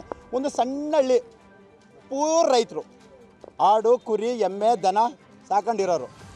ಅವ್ರ ಊರ ಪಕ್ಕದಲ್ಲಿ ಒಂದು ಸುಂದರವಾದ ಕಾಡೈತೆ. 37ನೇ ಸರ್ವೆ ನಂಬರಲ್ಲಿ 133 ಎಕರೆ, 215 ಎಕರೆ ಇತ್ತು. ಅದರಲ್ಲಿ ಕೊಟ್ಟು 133 ಎಕರೆ. ಅದರಲ್ಲಿ ಗೋಮಾಳ ಇದೆ, ಅರಣ್ಯ ಇಲಾಖೆ ಇದೆ. ಅರಣ್ಯ ಇಲಾಖೆದು 21 ಎಕರೆ ಇದೆ. ಎಷ್ಟು ಚೆನ್ನಾಗಿದೆ ಅಂದರೆ ಪರಿಸರ ಸರ್, ನೀವು ಅದು ನೋಡಬೇಕು. ಆ ಪರಿಸರಕ್ಕೆ ಕಣ್ಣು ಕಂದಾಯ ಇಲಾಖೆದು ಬೀಳ್ತದೆ. ಆ ಊರಿಗೆ ಸಂಬಂಧಪಟ್ಟಿಲ್ಲ ಅವರು 4 ಜನಕ್ಕೆ 4 ಎಕರೆನ ಮಂಜೂರು ಮಾಡಿಕೊಡ್ತಾರೆ. ಅವ್ರಿಗೆ ಬೆನ್ನೆಲುಬಾಗಿ ಅವ್ರಿಗೆ ಇನ್ನೂ ಒಂದು 400 ಎಕರೆ ಮಾಡ್ಕೊಳ್ಳಿ ಅಂತ, ಜಾಸ್ತಿ ಮಾಡಲಿ ಅಂತ ಪುನಃ ಮರ ಎಲ್ಲ ಕಡಿಸ್ತಾರೆ. 60 ಎಕರೆಲಿ ಸ್ವಾಮಿ ಸಾಧಾರಣ ಅಲ್ಲ. ಒಂದು ಮರ ಕಡಿಬೇಕಾದ್ರೆ ಪರ್ಮಿಷನ್ ಬೇಕು. ರೈತ ಒಂದು ಮರ ಕಡಿಬೇಕು ಅಂದರೆ RTC ಕೊಟ್ಟು ಇಂಥ ಜಾಗದಲ್ಲ ಮರ ಇತ್ತು ಅಂತ ಹೇಳಬೇಕು. 50 ಮರದ ಮೇಲೆ ಕಡಿದ್ರೆ CCಯಿಂದ ಪರ್ಮಿಷನ್ ತಗೋಬೇಕು. ಅಷ್ಟು ಸುಲಭ ಅಲ್ಲ. ಇಲ್ಲ ಅಂದರೆ ಸರ್ವೇರ್ ಹೋಗ್ಬಿಟ್ಟು ಇಂತಿಂಥ ಈ ಜಾಗದಲ್ಲಿ ಇಷ್ಟು ಮರ ಇತ್ತು ಅಂತ ಹೇಳಬೇಕು. ಆದೇಶನೂ ಕೊಡ್ದೇನೆ ಈ ತಾಲೂಕು ಆಡಳಿತ ಏನಕ್ಕೆ 60 ಎಕರೆಯಲ್ಲಿ ಮರ ಕಡ್ದಿದ್ದೀರಿ? ರಕ್ತಚಂದನ, ಗಂಧ, ಬೇವು, ಅರ್ಕ್ಯುಲಸ್ಸು, ನೀಲಗಿರಿ ಎಲ್ಲ ಸಾಕ್ಷಿ ಇದೆ. ಆದರೂ ಅವರು ಬುಡ ಸುಟ್ಟಾಕಕ್ಕೆ ಹೋಗಿದ್ದಾರೆ. ಆಡು ಕುರಿ ಎಲ್ಲ ಎಲ್ಲಿ ಮೇಯ್ತವೆ? ಅವ್ರು ಕೇಳ್ತಾ ಇರೋದೊಂದೇ, ನಮಗೊಂದು ಕುಂಟೆ ಬೇಡ, ನಮಗಿರೋದೇ ಸಾಕು. ಪಶು ಪಕ್ಷಿ ಪ್ರಾಣಿಗಳು ಮೇಯೋದಕ್ಕೆ ಕೊಡಿ, ನೀವ್ಯಾಕೆ ಮೇಯ್ತೀರಿ ಅಂತ ಕೇಳ್ತಾವ್ರೆ. ಇವರು ಸುಮಾರಾಗಿ ಒಂದು ಆಲೆ 2-3 ವರ್ಷದಿಂದ ಆಯಿತು. ಈಗ ಒಂದು 3-4 ತಿಂಗಳಿಂದ ಎಲ್ಲ ಇಲಾಖೆಗೂ ಸುತ್ತಿದ್ದಾರೆ. ಒಬ್ಬರು ರೆಸ್ಪಾನ್ಸ್ ಇಲ್ಲ. ಮಾಡಿರೋದೇ ಕಳ್ಮಾರ್ಗ ಅಲ್ವೇ? ತಹಸೀಲ್ದಾರು ಕೋರ್ಟ್ಗೆ ಹೋಗಿ, ಅಲ್ಲ ಸ್ವಾಮಿ ಬರ್ತಾ ನೀವು ಕೇಳಿ, ಸರ್ಕಾರಿ ಅಧಿಕಾರಿಗಳು ಪ್ರತಿಯೊಬ್ಬರಿಗೂ ಹೇಳೋದು ಒಂದೇ ಪದ, ಕೋರ್ಟ್ಗೆ ಹೋಗಿ. ನಾವು ಕೋರ್ಟ್ಗೆ ಹೋದ್ಮೇಲೆ ನೀವೆಲ್ಗೆ ಹೋಗ್ತೀರಿ? ಮತ್ತು ನಿಮಗೆ ಯಾಕೆ ದಂಡದ ಸಂಬಳ? ಪ್ರತಿಯೊಂದಕ್ಕೂ ಕೋರ್ಟ್ಗೆ ಹೋಗ್ತೀವಿ ಬಿಡ್ರಿ. 60 ಎಕರೆಗೆ ನೀವು ತಾಲೂಕು ದಂಡಾಧಿಕಾರಿ, ಪ್ರತಿಯೊಂದು ಇರುವೆ ನುಗ್ಗಿದ್ರುವೆ ಎಲ್ಲ ಅಂತ ನಿಮಗೆ ಗೊತ್ತಾಗಬೇಕು. ಅಂಥದ್ರಲ್ಲಿ 35 ಲೋಡು ಮರ ಎಲ್ಲಿಗೋಯ್ತು? ಇನ್ನೂ 5 ಲೋಡ್ ಮರ ಗ್ರಾಮಸ್ಥರ ರಕ್ಷಣೆಯಿಂದ ಅಲ್ಲೇ ಉಳ್ಕೊಂಡೈತೆ. ಇನ್ನು ಫಾರೆಸ್ಟ್ನರು ಅವರಂತೂ ಬಿಡಿ, ನರಭಕ್ಷಕರು. ರೈತ ಬೆಳೆದ್ರೆ ಭಾಳ ಕಷ್ಟ ಕೊಡ್ತಾರೆ. ಅವ್ರು ಏನಾರು ಮಾಡ್ಬೋದು. ಊರೊಳಗೆ ಹೋಗಿ ಬಂದಿದ್ದಾರೆ. ಅರಣ್ಯ ಇಲಾಖೆದ ಫುಲ್ ಅವರೇ ನಿಂತ್ಕೊಂಡು ಕಡ್ದಿರೋದು ಎಲ್ಲ ವಿಡಿಯೋಗಳು ಇದೆ. 16 ಎಕರೆ ಅಕ್ರಮ ಸೊತ್ತೊಂದು, 60 ಎಕರೆ ಅರಣ್ಯ ನಾಸೋದು, ಪ್ರತಿಯೊಂದು ವಿಡಿಯೋ ಸಮೇತ ಇದೆ. ಗ್ರಾಮಸ್ಥರಲ್ಲದ 4 ಭೂಮಿ ಮಂಜೂರು ಮಾಡಲಾಗಿದೆ. ಸರ್ಕಾರಿ ಭೂಮಿಯನ್ನು ಭೂಗಳ್ಳರಿಗೆ ನೀಡುತ್ತಿದ್ದಾರೆ. 16 ಎಕರೆ ಅಕ್ರಮ ಸ್ವತ್ತು, 60 ಎಕರೆ ಅರಣ್ಯ ಪ್ರದೇಶವನ್ನು ನಾಶ ಮಾಡಿದ್ದಾರೆ. ತಕ್ಷಣವೇ ಭೂಗಳ್ಳರಿಗೆ ಭೂಮಿಯುವುದನ್ನು ತಡೆ ಹಿಡಿಯಬೇಕೆಂದು ಒತ್ತಾಯಿಸಿದರು. ಫಾರೆಸ್ಟ್ ಏನು ಒತ್ತುವರಿ ಆಗಿದೆಯೋ ಅದನ್ನು ಅಕ್ರಮವಾಗಿ 4 ಜನಕ್ಕೆ, ಸತ್ಯ ಬಿನ್ ಬೋರಯ್ಯ 4 ಎಕರೆ, ಚಿಕ್ಕಣ್ಣ ಬಿನ್ ಹೊನ್ನಯ್ಯ 4 ಎಕರೆ, ಗಂಗಮ್ಮ ಕೋಮ್ ಕೃಷ್ಣಪ್ಪ 4 ಎಕರೆ, ಕಣಿಯಪ್ಪ ಭೀಮ್ ಸಿದ್ದಮ್ಮ 4 ಎಕರೆ. ಇದು ಒಂದೇ ಕುಟುಂಬದವರು. ಇವರು ನಮ್ಮ ಕೊಡಗಳ್ಳಿ ಗ್ರಾಮದವರಂತೂ ಅಲ್ಲ, ಬೇರೆ ಹೊರಗಡೆಯಿಂದ ಬಂದ ಜನಕ್ಕೆ ಈ ಸರ್ಕಾರಿ ಅಧಿಕಾರಿಗಳು, ತಹಸೀಲ್ದಾರ್ ಆಗಿರ್ಬೋದು, AC ಆಗಿರ್ಬೋದು, DC ಆಗಿರ್ಬೋದು, ಅವರೆಲ್ಲರೂ ಸಹ ಇದರಲ್ಲಿ ಕುಮ್ಮಕ್ಕು ಕೊಟ್ಟು ಶಾಮೀಲಾಗಿ ಅವ್ರಿಗೆ ಇದನ್ನು ಮಾಡಿಕೊಟ್ಟಿದ್ದಾರೆ. RTCಯಲ್ಲಿ ಇದು ಬರ್ತಾ ಇದೆ. ದಯವಿಟ್ಟು ಇದನ್ನು ತೆರವುಗೊಳಿಸಬೇಕಾಗಿ ನಾವು ಊರ ಕಡೆಯಿಂದ ನಮ್ಮ ಗ್ರಾಮಸ್ಥರ ಪರವಾಗಿ ಕೇಳ್ಕೊಳ್ತಾ ಇದ್ದೀವಿ. ಪ್ರತಿಭಟನೆಯಲ್ಲಿ ನ್ಯಾಯವಾದಿ BT Vishwanath, Karave HD Jayaram, KR Ravindra ಸೇರಿದಂತೆ ನೂರಾರು ರೈತರು, ಗ್ರಾಮಸ್ಥರು ಭಾಗವಹಿಸಿದ್ದರು. ಮೇಲುಕೋಟೆ ವಿಧಾನಸಭಾ ಕ್ಷೇತ್ರದ ಕ್ಯಾತನಹಳ್ಳಿ ಗ್ರಾಮದಲ್ಲಿನ ಪೊಲೀಸ್ ಠಾಣೆ ಮೇಲ್ದರ್ಜೆಗೇರಿಸುವ ಆದೇಶವನ್ನು ಮಾಜಿ ಸಚಿವ CS ಪುಟ್ಟರಾಜು ಖಂಡಿಸಿದ್ದು, ಹಲವು ವರ್ಷಗಳ ಪ್ರಯತ್ನದ ಫಲದಿಂದ ಸದರಿ ಆದೇಶ ದೊರೆತಿದೆ ಹೊರತು ಕ್ಷೇತ್ರದ ಶಾಸಕರು ಯಾವುದೇ ರಾಜಕಾರಣ ಮಾಡಿಲ್ಲ ಎಂದು ಕರ್ನಾಟಕ ರಾಜ್ಯ ರೈತ ಸಂಘದ ಜಿಲ್ಲಾಧ್ಯಕ್ಷ AL ಕೆಂಪುಗೌಡ ಸ್ಪಷ್ಟನೆ ನೀಡಿದರು. ಸುದ್ದಿಗೋಷ್ಠಿಯಲ್ಲಿ ಮಾತನಾಡಿದ ಅವರು, ಕ್ಯಾತನಹಳ್ಳಿ ಪೊಲೀಸ್ ಠಾಣೆ ಮೇಲ್ದರ್ಜೆಗೇರಿಸುವ ಸಂಬಂಧ 2017ರಲ್ಲೇ ಶಾಸಕ ಪುಟ್ಟಣ್ಣಯ್ಯ ಅವರು ಮನವಿ ಸಲ್ಲಿಸಿದ್ದು, ಹಂತ ಹಂತವಾಗಿ ನಡೆಸಿದ ಪ್ರಯತ್ನಗಳ ಫಲವಾಗಿ ಈಗ ಅನುಮೋದನೆ ದೊರೆತಿದೆ ಎಂದರು. ಸದರಿ ಅನುಮೋದನೆ ಪಡೆಯಲು 2024ರ ಡಿಸೆಂಬರ್ನಲ್ಲಿ ಶಾಸಕ ದರ್ಶನ್ ಪುಟ್ಟಣ್ಣಯ್ಯ ಅವರು ಗೃಹ ಸಚಿವರಿಗೆ ಮನವಿ ಸಲ್ಲಿಸಿದ ಮೇರೆಗೆ ಪರಿಶೀಲನೆ ಮಾಡಲಾಗಿದ್ದು, ಕೇಂದ್ರ ಸಚಿವರ ಶಿಫಾರಸ್ಸಿನ ಮೇರೆಗೆ ಕ್ಯಾತನಹಳ್ಳಿ ಪೊಲೀಸ್ ಠಾಣೆ ಮೇಲ್ದರ್ಜೆಗೇರಿಸುವ ಆದೇಶವನ್ನು ಚಿನಕುರಳಿ ಪೊಲೀಸ್ ಠಾಣೆ ಮೇಲ್ದರ್ಜೆಗೇರಿಸುವಂತೆ ತಿರುಚಲಾಗಿದ್ದು, ಸರ್ಕಾರ ಮಟ್ಟದಲ್ಲಿ ಆಗಿರುವ ಲೋಪವಾಗಿದೆ. ಅದನ್ನು ಸರಿಪಡಿಸಿ ಮರು ಆದೇಶ ನೀಡಿದ್ದಾರೆ ಎಂದು ಸಮಜಾಯಿಷಿ ನೀಡಿದರು. ಕಳೆದ ಶನಿವಾರ ಕ್ಯಾತನಹಳ್ಳಿಯ 28ನೇ ತಾರೀಕು ಕ್ಯಾತನಹಳ್ಳಿಯ ಹೊರ ಪೊಲೀಸ್ ಸ್ಟೇಷನ್ ಉಪ ಪೊಲೀಸ್ ಠಾಣೆಯನ್ನು ಉನ್ನತೀಕರಿಸಿ ಈಗ ಒಂದು ಆದೇಶ ಬಂದಿದೆ. ಅದಕ್ಕೆ ಸನ್ಮಾನ್ಯ ಪುಟ್ಟರಾಜು ಅವರು, ಮಾಜಿ ಸಚಿವರು, ಚಿನ್ಕುರ್ಳಿಗಾಗಿದ್ದನ್ನು ಇವರು ಕ್ಯಾತನಹಳ್ಳಿಗೆ ಮಾಡ್ಕೊಂಡಿದ್ದಾರೆ ಅಂತ ಹೇಳಿದ್ದಾರೆ. ಇದು ಇವತ್ತಿನಿಂದ ಪ್ರೊಸೀಡಿಂಗ್ಸ್ ಅಲ್ಲ. ನಮ್ಮ ಪುಟ್ಟಣ್ಣಯ್ಯರು MLA ಆಗಿದ್ದಾಗಲೇ 28/12/2017 ಕ್ಯಾತನಹಳ್ಳಿ ಉಪಠಾಣೆನ ಮೇಲ್ದರ್ಜೆಗೇರಿಸಬೇಕು ಅಂತ ಹೇಳಿ ಅವರು ಒಂದು ಪತ್ರನ ಬರೆದಿದ್ದಾರೆ. ಪತ್ರ ಬರೆಯೋದ್ರ ಜೊತೆಗೆ ಕ್ಯಾತನಹಳ್ಳಿಲಿ 60-70 ಸೈಟನ್ನು 60-80 ಸೈಟನ್ನು ಪಂಚಾಯಿತಿ ವತಿಯಿಂದ ಪೊಲೀಸ್ ಸ್ಟೇಷನ್ಗೆ ಕೊಡಿಸಿದ್ದಾರೆ. ಅದೇ ರೀತಿ ಅರ್ಧ ಎಕರೆನ ಪೊಲೀಸು ವಸತಿ ಗೃಹಗಳನ್ನ ಕಟ್ಟೋದಕ್ಕೆ ಕೊಟ್ಟಿದ್ದಾರೆ. ಅದಾದಮೇಲೆ ಇವರೇ ಮಂತ್ರಿ ಆದರೂ MLA ಆಗಿ ಆ 5 ವರ್ಷ 17ರಿಂದ 23ವರೆಗೂ ಅವರೇನು ಮಾಡಲಿಲ್ಲ. ಅವತ್ತೇನು ಪ್ರೊಸೀಡಿಂಗ್ಸ್ ನಡೀಲಿಲ್ಲ. ಅದಾದಮೇಲೆ ಈಗಿನ ನಮ್ಮ ಶಾಸಕರು ಮೊದಲು 12/12/24ರಲ್ಲಿ ಒಂದು ಪತ್ರನ ಗೃಹ ಮಂತ್ರಿಗೆ ಬರೀತಾರೆ, ನಮ್ಮ ಕ್ಯಾತನಹಳ್ಳಿ ಉಪಠಾಣೆಯನ್ನು ಮೇಲ್ದರ್ಜೆಗೇರಿಸಿ ಅಂತ. ಆ ಬರೆದಾದ್ಮೇಲೆ ಅಲ್ಲಿಂದ DG ಕಚೇರಿಯಿಂದ ನಮ್ಮ ಮಂಡ್ಯ SP ಕಚೇರಿಗೆ ಬರುತ್ತೆ. ಇವರು ಉನ್ನತೀಕರಿಸಿ ಅಂತ ಬರೆದಿದ್ದಾರೆ. ಉನ್ನತೀಕರಿಸಬೇಕಾದ್ರೆ ಏನು ಸೌಲಭ್ಯಗಳಿರಬೇಕು ಆ ಸೌಲಭ್ಯಗಳೆಲ್ಲನೂ ಹೊಂದಿದದ ಅಂತ ಕೇಳಿ ಒಂದು ಪತ್ರನ ಬರೀತಾರೆ. ಇಲ್ಲಿಂದ ನಮ್ಮ ಶ್ರೀರಂಗಪಟ್ಟಣ ಸರ್ಕಲ್ ಇನ್ಸ್ಪೆಕ್ಟ್ರಿಗೆ ಒಂದು ಪತ್ರ ಬರೀತಾರೆ. ಅದನ್ನು ವರದಿನ ಕೊಡಿ ಅಂತ. ಅವರು ವರದಿನ ಕೊಡ್ತಾರೆ. ವರದಿ ಕೊಟ್ಟಾದಮೇಲೆ ಈ ಮಧ್ಯದಲ್ಲಿ ಇದು ಅವ್ರಿಗೆ ಗೊತ್ತಾದ ಮೇಲೆ, ನಮ್ಮ ಮಾಜಿ ಶಾಸಕರಿಗೆ ಗೊತ್ತಾದ ಮೇಲೆ ಮಾನ್ಯ ಉಕ್ಕು ಮತ್ತು ಬೃಹತ್ ಕೈಗಾರಿಕೆ ಸಚಿವರಿಂದ ಒಂದು ಲೆಟ್ರನ್ನ 8/4/25ಕ್ಕೆ ಕಳಿಸ್ತಾರೆ. 8/5 ಕೊಟ್ಟದ್ದು ಇವ್ರಿಗೆ 16/5/25ರಲ್ಲಿ ಒಂದು ಆರ್ಡ್ರ್ ಮಾಡಿಬಿಡ್ತಾರೆ. ಏನಂತ, ಚಿನ್ಕುರ್ಳಿ ಪೊಲೀಸ್ ಸ್ಟೇಷನ್ನ ಉನ್ನತೀಕರಿಸಿ ಅಂತ. ಬೇರೆ ಯಾವ ಲೆಟ್ರೂ ಇಲ್ಲ, ಇದೊಂದು ಲೆಟ್ರಿಗೋಸ್ಕರ ಅದು ಬರೆದಿದ್ದಾರೆ. ಒಬ್ಬರು ಅಪರ ಕಾರ್ಯದರ್ಶಿ ಧನಂಜಯ ಅನ್ನೋದು ಅವ್ರದ್ದು ಇದೆ, ಧನಂಜಯ ಅಂತ. ಅವರು ಇಲ್ಲಿಗೆ ಮಂಜೂರು ಮಾಡಲಾಗಿದೆ ಅಂತ. ಆಗ ನಮ್ಮ ಶಾಸಕರು ಪುನಃ ಹೋಗಿ ಯಾರು ನಮ್ಮ ಡಿಸ್ಟ್ರಿಕ್ಟ್ ಮಿನಿಸ್ಟ್ರು ಚೆಲುವರಾಯ ಸ್ವಾಮಿ ಅವ್ರ ಹತ್ರ ಒಂದು ಲೆಟ್ರ್ ಹಾಕಿಸ್ತಾರೆ. ಲೆಟ್ರ್ ಹಾಕ್ಸಿದ್ಮೇಲೆ ಅವರು ಅದನ್ನು ಕ್ಯಾನ್ಸಲ್ ಮಾಡಿ, ಏನು ಆರ್ಡ್ರ್ ಮಾಡಿದ್ರು ಅದನ್ನು ಕ್ಯಾನ್ಸಲ್ ಮಾಡಿ ಆ ಕ್ಯಾತ್ನಳ್ಳಿ ಉಪಠಾಣೆನೇ ಉನ್ನತೀಕರಿಸಿ ಅಂದ್ಬಿಟ್ಟು ಪುನಃ ಅದನ್ನು ಅದನ್ನು ತಡೆ ಹಿಡಿದು, ಏನು ಆದೇಶ ಮಾಡಿಬಿಟ್ಟಿದ್ರೋ ಅದನ್ನು ತಡೆ ಹಿಡಿದು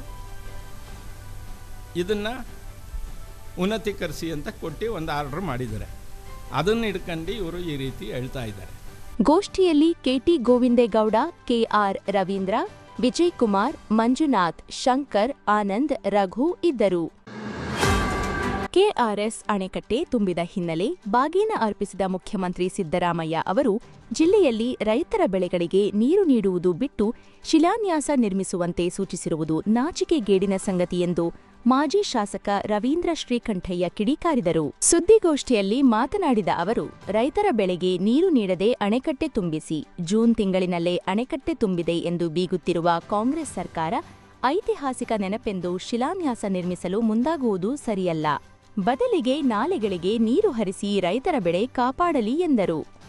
ಜಿಲ್ಲೆಯಲ್ಲಿ ರೈತರ ಬೆಳೆಗಳಿಗೆ ನೀರು ನೀಡುವುದನ್ನು ಬಿಟ್ಟು ಕಾಂಟ್ರಾಕ್ಟರ್ಗಳಂತೆ ವರ್ತಿಸುತ್ತಿರುವ ಜಿಲ್ಲಾ ಉಸ್ತುವಾರಿ ಸಚಿವರು ಹಾಗೂ ಶಾಸಕರು ರೈತರ ಪರವಾಗಿ ಕೆಲಸ ಮಾಡದೆ ಗುತ್ತಿಗೆದಾರರ ಪರವಾಗಿ ನಿಂತಿದ್ದಾರೆ.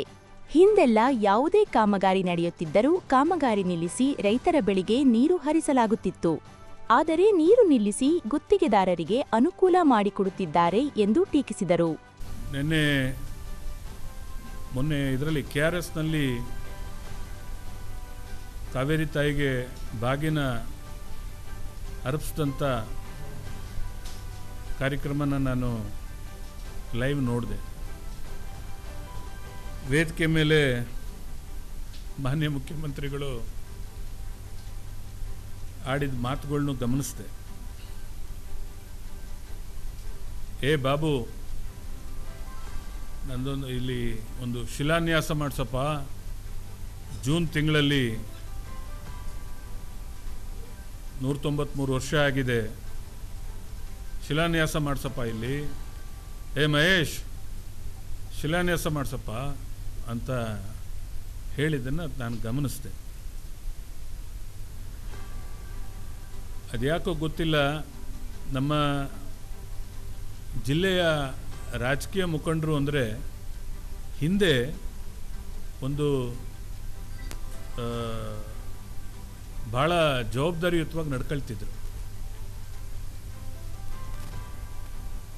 ಇಡೀ ಸರ್ಕಾರ ನಮ್ಮ ಜಿಲ್ಲೆಯ ರಾಜಕೀಯ ಮುಖಂಡರುಗಳ ಮಾತಿಗೆ ಹೆದರ್ತಿದ್ರು.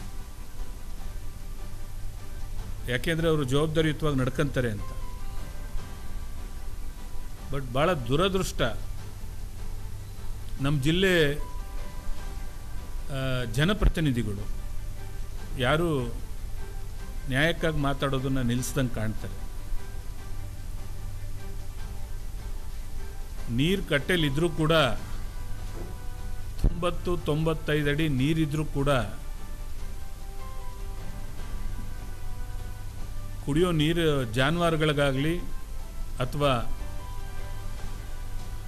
ನಿಂತಿರ್ತಕ್ಕಂಥ ಕಬ್ಬಿಗಾಗಲಿ, ತೆಂಗಿಗಾಗಲಿ, ಅಡಿಕೆಗಾಗಲಿ, ಕೆರೆ ಕಟ್ಟೆಗಳ ಸಂಪೂರ್ಣ ತುಂಬಿಸೋಕ್ಕಾಗಲಿ ನೀರು ಕೊಡಲಿಲ್ಲ. ಮೇ ತಿಂಗಳಲ್ಲಿ ನೀರು ನಿಲ್ಲಿಸಿದ್ರು. ಮೇ ತಿಂಗಳಿಂದ ಇಲ್ಲಿವರೆಗೂ ಕೂಡ ನಾಲೆಗೆ ನೀರು ಕೊಡಲಿಲ್ಲ. ಕಟ್ಟೆ ತುಂಬಿಕೊಳ್ಳದೆ ಏನಾಗುತ್ತೆ? ಜನಕ್ಕೆ ನೀವು ನೀರು ಕೊಟ್ರಲ್ವ ಕಟ್ಟೆ ಖಾಲಿ ಆಗೋದು. ಮತ್ತು ಅದು ಜೂನ್ ತಿಂಗಳಲ್ಲೋ ಜುಲೈ ತಿಂಗಳಲ್ಲೋ ತುಂಬಿಕೊಳ್ತೋದು, ಆಗಸ್ಟಲ್ಲೋ ತುಂಬಿಕೊಳ್ಳೋದು ನಡೀತಿತ್ತು. ನೀವು ಜನಕ್ಕೆ ನೀರೇ ಕೊಡ್ತಾ ಇಲ್ವಲ್ಲ. ನೀವೇನಿದ್ರು ಕಾಂಟ್ರಾಕ್ಟರ್ ಪರ. ನೀವು ಇಲ್ಲಿರ್ತಕ್ಕಂಥ ರಾಜಕೀಯ ನಾಯಕರುಗಳು ಕಾಂಟ್ರಾಕ್ಟರ್ ಪರ. ಜಿಲ್ಲೆಯ ಜನದ ಪರವಾಗಿ ನೀವು ನೀರು ಕೊಟ್ಟಿದ್ದಿದ್ರೆ ಜೂನ್ ತಿಂಗಳಲ್ಲಿ ನೀರು ತುಂಬಿಕೊಳ್ಳೋದು ಹೆಗ್ಗಳಿಕೆ ಅಂತ ನೀವೇನಾದ್ರು ಅಂದ್ಕೊಂಡಿದ್ರೆ, ನೀವು ಮಾಡ್ಕೊಂಡಿರೋ ಒಂದು ಪರಿಸ್ಥಿತಿಗೆ ಅದನ್ನು ನಾಚಿಕೆಗೇಡು ಅಂತ ನಾನು ಕರಿತೀನಿ. ಅದಕ್ಕೆ ಬೇರೆ ಶಿಲಾನ್ಯಾಸ ಮಾಡಿಸಿ.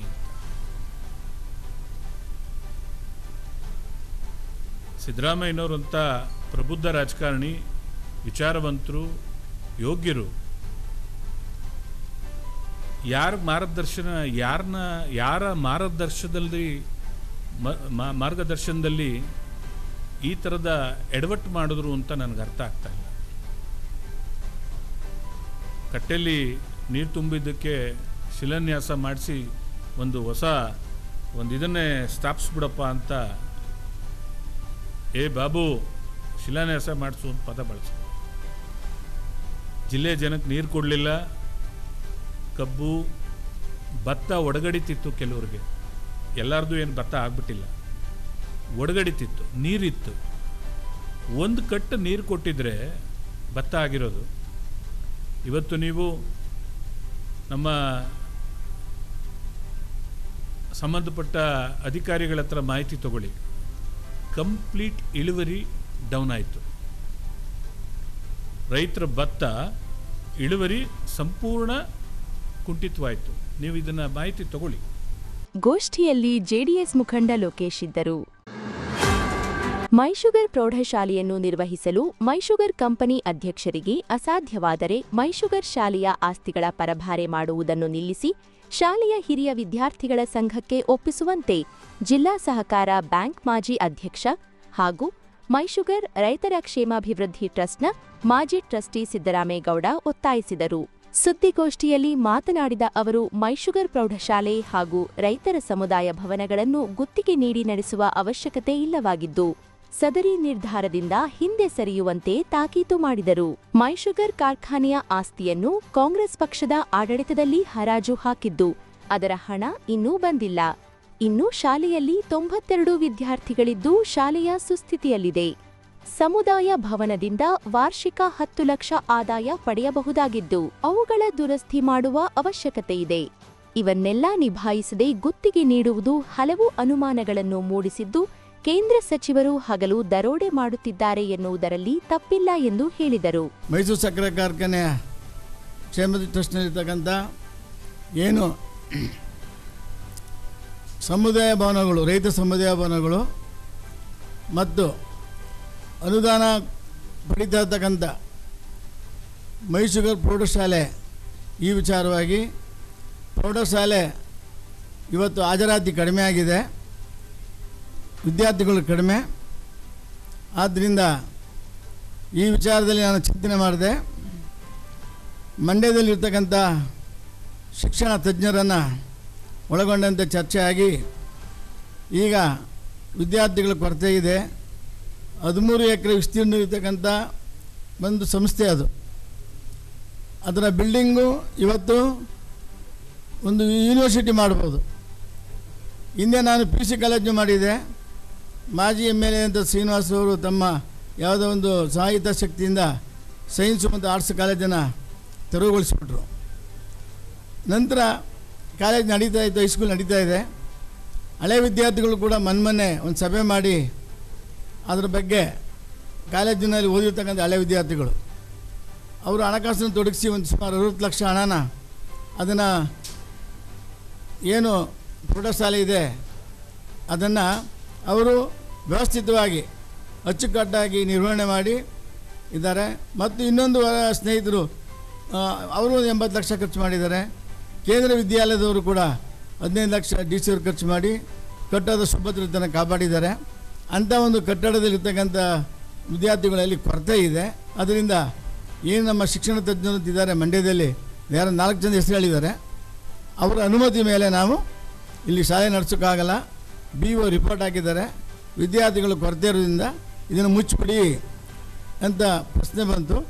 ಇಲ್ಲ, ಮುಚ್ಚೋದಿಲ್ಲ, ನಾನು ಈ ಸರ್ಕಾರಿ ಸಂಸ್ಥೆಯನ್ನು ಖಾಸಗಿಯವರಿಗೆ ಗುತ್ತಿಗೆ ಕೊಟ್ಟರೆ ಬಲಿಷ್ಠವಾಗಿ ಬೆಳೀತಿದೆ ಅಂತ ಒಂದು ಹೇಳಿಕೆ ಕೊಟ್ಟಿದ್ದಾರೆ. ನಾನು ಅದಕ್ಕೆ ಹೇಳ್ತೇನೆ, ಇವತ್ತು ನೀವು ವಿಚಾರ ಮಾಡಿದ್ದೀರಾ, ಮೈಸೂರು ಪ್ರೌಢಶಾಲೆಯಲ್ಲಿ ಒಂದು ತರಗತಿ ನಡೀಬೇಕಾದ್ರೆ 25 ಮಂದಿ ವಿದ್ಯಾರ್ಥಿಗಳು ಇರಬೇಕು ಹಾಜರಾತಿ. ಅದೇ ರೀತಿ 3 ತರಗತಿ ನಡೀತದೆ, high school first year, second, third year. ಅಲ್ಲಿ 92 ಜನ ವಿದ್ಯಾರ್ಥಿಗಳು ವ್ಯಾಸಂಗ ಮಾಡ್ತಾಯಿದ್ದಾರೆ. ಆ ಕೊರತೆಯನ್ನು ಇವತ್ತಿಗಿಲ್ಲ. ಇದಕ್ಕೆಲ್ಲ ಒಂದು ಶಿಕ್ಷಣ ಸಮಿತಿಯ ಲಾಬಿಗಳು ಕೆಲವು ಕೆಲಸ ಮಾಡ್ತಾವೆ. ಇಲ್ಲಿ ಇದರಿಂದ ಯಾರೋ ಒಬ್ಬ ದೊಡ್ಡ ನಾಯಕ ದುರುದ್ದೇಶ ಇಟ್ಕೊಂಡು ಇದನ್ನು ಮಾಡಿಸ್ತಾ ಇದ್ದಾರೆ ಅಂತ ಅನುಮಾನ ನಮಗೆ ಬರ್ತದೆ. ಆದ್ದರಿಂದ ಏನು ಮೈಸೂರು ಪ್ರೌಢಶಾಲೆ ಅನುದಾನಿತ ಸರ್ಕಾರಿ ಶಾಲೆ ಅನ್ನೋ ರೀತಿಯಲ್ಲಿ ಇರುವಂಥದ್ದನ್ನು ಖಾಸಗೀಕರಣ ಮಾಡೋಣ. ಮಂಡ್ಯ ನಗರದ ಕೇಂದ್ರದಲ್ಲಿದೆ, ಹೃದಯದಲ್ಲಿರುವಂಥ ಜಾಗ 13 ಎಕರೆ ಇವತ್ತು ಮಾಡ್ತಾರೆ. ನಾಳೆ ವಿದ್ಯಾರ್ಥಿಗಳು ಬರಲಿಲ್ಲ, ಸರ್ಕಾರದಿಂದ ಯಾವ ಆಸ್ತಿ ಹೋಗಿದ್ರು ಕೂಡ ಗುತ್ತಿಗೆ ಆದಾದ ಮೇಲೆ ಅದು ರಿಟರ್ನ್ ಆಗೇ ಇಲ್ಲ, ಕಾಯಂ ಆಗೋದು ಖಾಸಗೀಕರಣನೇ. ಅದನ್ನು ಮಾರಾಟ ಮಾಡ್ದಂಗೆ ಅಂತಕ್ಕಂಥ ಅಭಿಪ್ರಾಯ ನಾನು ವ್ಯಕ್ತಪಡಿಸ್ತಾ, ಈ ಹೇಳಿಕೆ ಪ್ರಕಾರ ಹೋದರೆ ಕರ್ನಾಟಕ ರಾಜ್ಯದಲ್ಲಿರ್ತಕ್ಕಂಥ ಎಲ್ಲ ಸರ್ಕಾರಿ ಶಾಲೆಗಳಲ್ಲಿ ಎಷ್ಟೋ ಮಂದಿ ವಿದ್ಯಾರ್ಥಿಗಳಿಲ್ಲದೇ ಅದನ್ನು ಇನ್ನೂ ಪುನರ್ಜೀವನ ಕೊಡಬೇಕು ಅಂತ ಸರ್ಕಾರ ಕಾಯ್ತಾ ಇದೆ. ಆದರೆ ನಮ್ಮ ಮಂಡ್ಯ ಜಿಲ್ಲೆಯ ಶಿಕ್ಷಣ ತಜ್ಞರನ್ನ ಕೇಳ್ತಿರ್ಬೇಕಾದ್ರೆ ಅದನ್ನು ಮಾರ್ಬಿಡಿ ಖಾಸಗಿಯವರಿಗೆ ಅನ್ನುವಂಥ ಹೇಳಿಕೆ ಮಾಡೋದು ಎಷ್ಟು ಸರಿ, ಅದನ್ನು ಖಂಡಿಸ್ತೀವಿ ನಾವು. ಇದಲ್ಲದೆ ಸಮುದಾಯ ಭವನಗಳು 3 ಇದೆ. ನಾನು ಚೇರ್ಮನ್ ಆಗಿದ್ದಾಗ ಇವರು ಟ್ರಸ್ಟಿ ಆಗಿದ್ದರು. ಸಮುದಾಯ ಭವನ ರೈತರಿಗೋಸ್ಕರ, ರೈತರು ಕಬ್ಬು ಬೆಳೆದ ರೈತರು, ಕಬ್ಬು ಬೆಳೆದ ರೈತರಿಗೆ ಕಡಿಮೆ ದರದಲ್ಲಿ ಅವರ ಶುಭ ಕಾರ್ಯಗಳು ಕಷ್ಟ ಕಾರ್ಯಗಳನ್ನ ಮಾಡ್ಕೊಳ್ಳೋಕ್ಕೆ, ಮದುವೆ ಮಾಡೋಕ್ಕೆ ಅಂತ ಮಾಡಿದ್ವಿ ನಾವು. ಈಗ ಅದು ಸ್ವಲ್ಪ ಕೊರತೆ, ಇವತ್ತು ನವೀಕರಣ ಇಲ್ಲ. ಅದು ಒಬ್ಬ ಅಧ್ಯಕ್ಷರಾದವರು ಒಂದು ಸಕ್ಕರೆ ಕಾರ್ಖಾನೆಗೆ ನೇಮಕ ಮಾಡೋ ಉದ್ದೇಶ ಕಾರ್ಖಾನೆಯ ಸಬಲೀಕರಣ ಮಾಡಿ ರೈತರಿಗೆ ಒತ್ತಾಸೆಯಾಗಿ ರೈತರ ಮಕ್ಕಳಿಗೆ ಬೇಕಾಗಿರ್ತಕ್ಕಂಥ ವಿದ್ಯೆನೇ ಆಗಲಿ ಸಮುದಾಯ ಭವನಗಳಲ್ಲಿ ಅವು ಪುಷ್ಟೀಕರಿಸಿ ನಾಶ ಮಾಡಬೇಡಿ ಅಂತ. ಆದರೆ ಈ ಅಧ್ಯಕ್ಷರು ಎಷ್ಟು ತಜ್ಞರು ಅಂದರೆ ಒಬ್ಬ ಆರ್ಥಿಕ ತಜ್ಞರಿಗಿಂತ ಜಾಸ್ತಿ ಬುದ್ಧಿಯನ್ನು ಉಪೇಕ್ಷೆ ಇಲ್ಲ ಸರ್ಕಾರಕ್ಕೆ ಇದೆಲ್ಲ ಹೊರೆಯಾಗೋಯ್ತದೆ. ಏನು ಸಮುದಾಯ ಭವನ ಆಲ್ರೆಡಿ ಅದು ನಡೆಯುವಾಗ ಸುಮಾರು ಒಪ್ಪಿಗೆದಾರರಿಗೆ 22,000 ರೂಪಾಯಿನಾಗೆ ಮದುವೆ ಕೊಡ್ತಾರೆ. ಗೋಷ್ಠಿಯಲ್ಲಿ ಮತ್ತೋರ್ವ ಜಿಲ್ಲಾ ಸಹಕಾರ ಬ್ಯಾಂಕ್ ಮಾಜಿ ಅಧ್ಯಕ್ಷ ಹಾಗೂ ಮೈಶುಗರ್ ರೈತರ ಕ್ಷೇಮಾಭಿವೃದ್ಧಿ ಟ್ರಸ್ಟ್ನ ಮಾಜಿ ಟ್ರಸ್ಟಿ ಕೀಲಾರ ಕೃಷ್ಣ ಇದ್ದರು.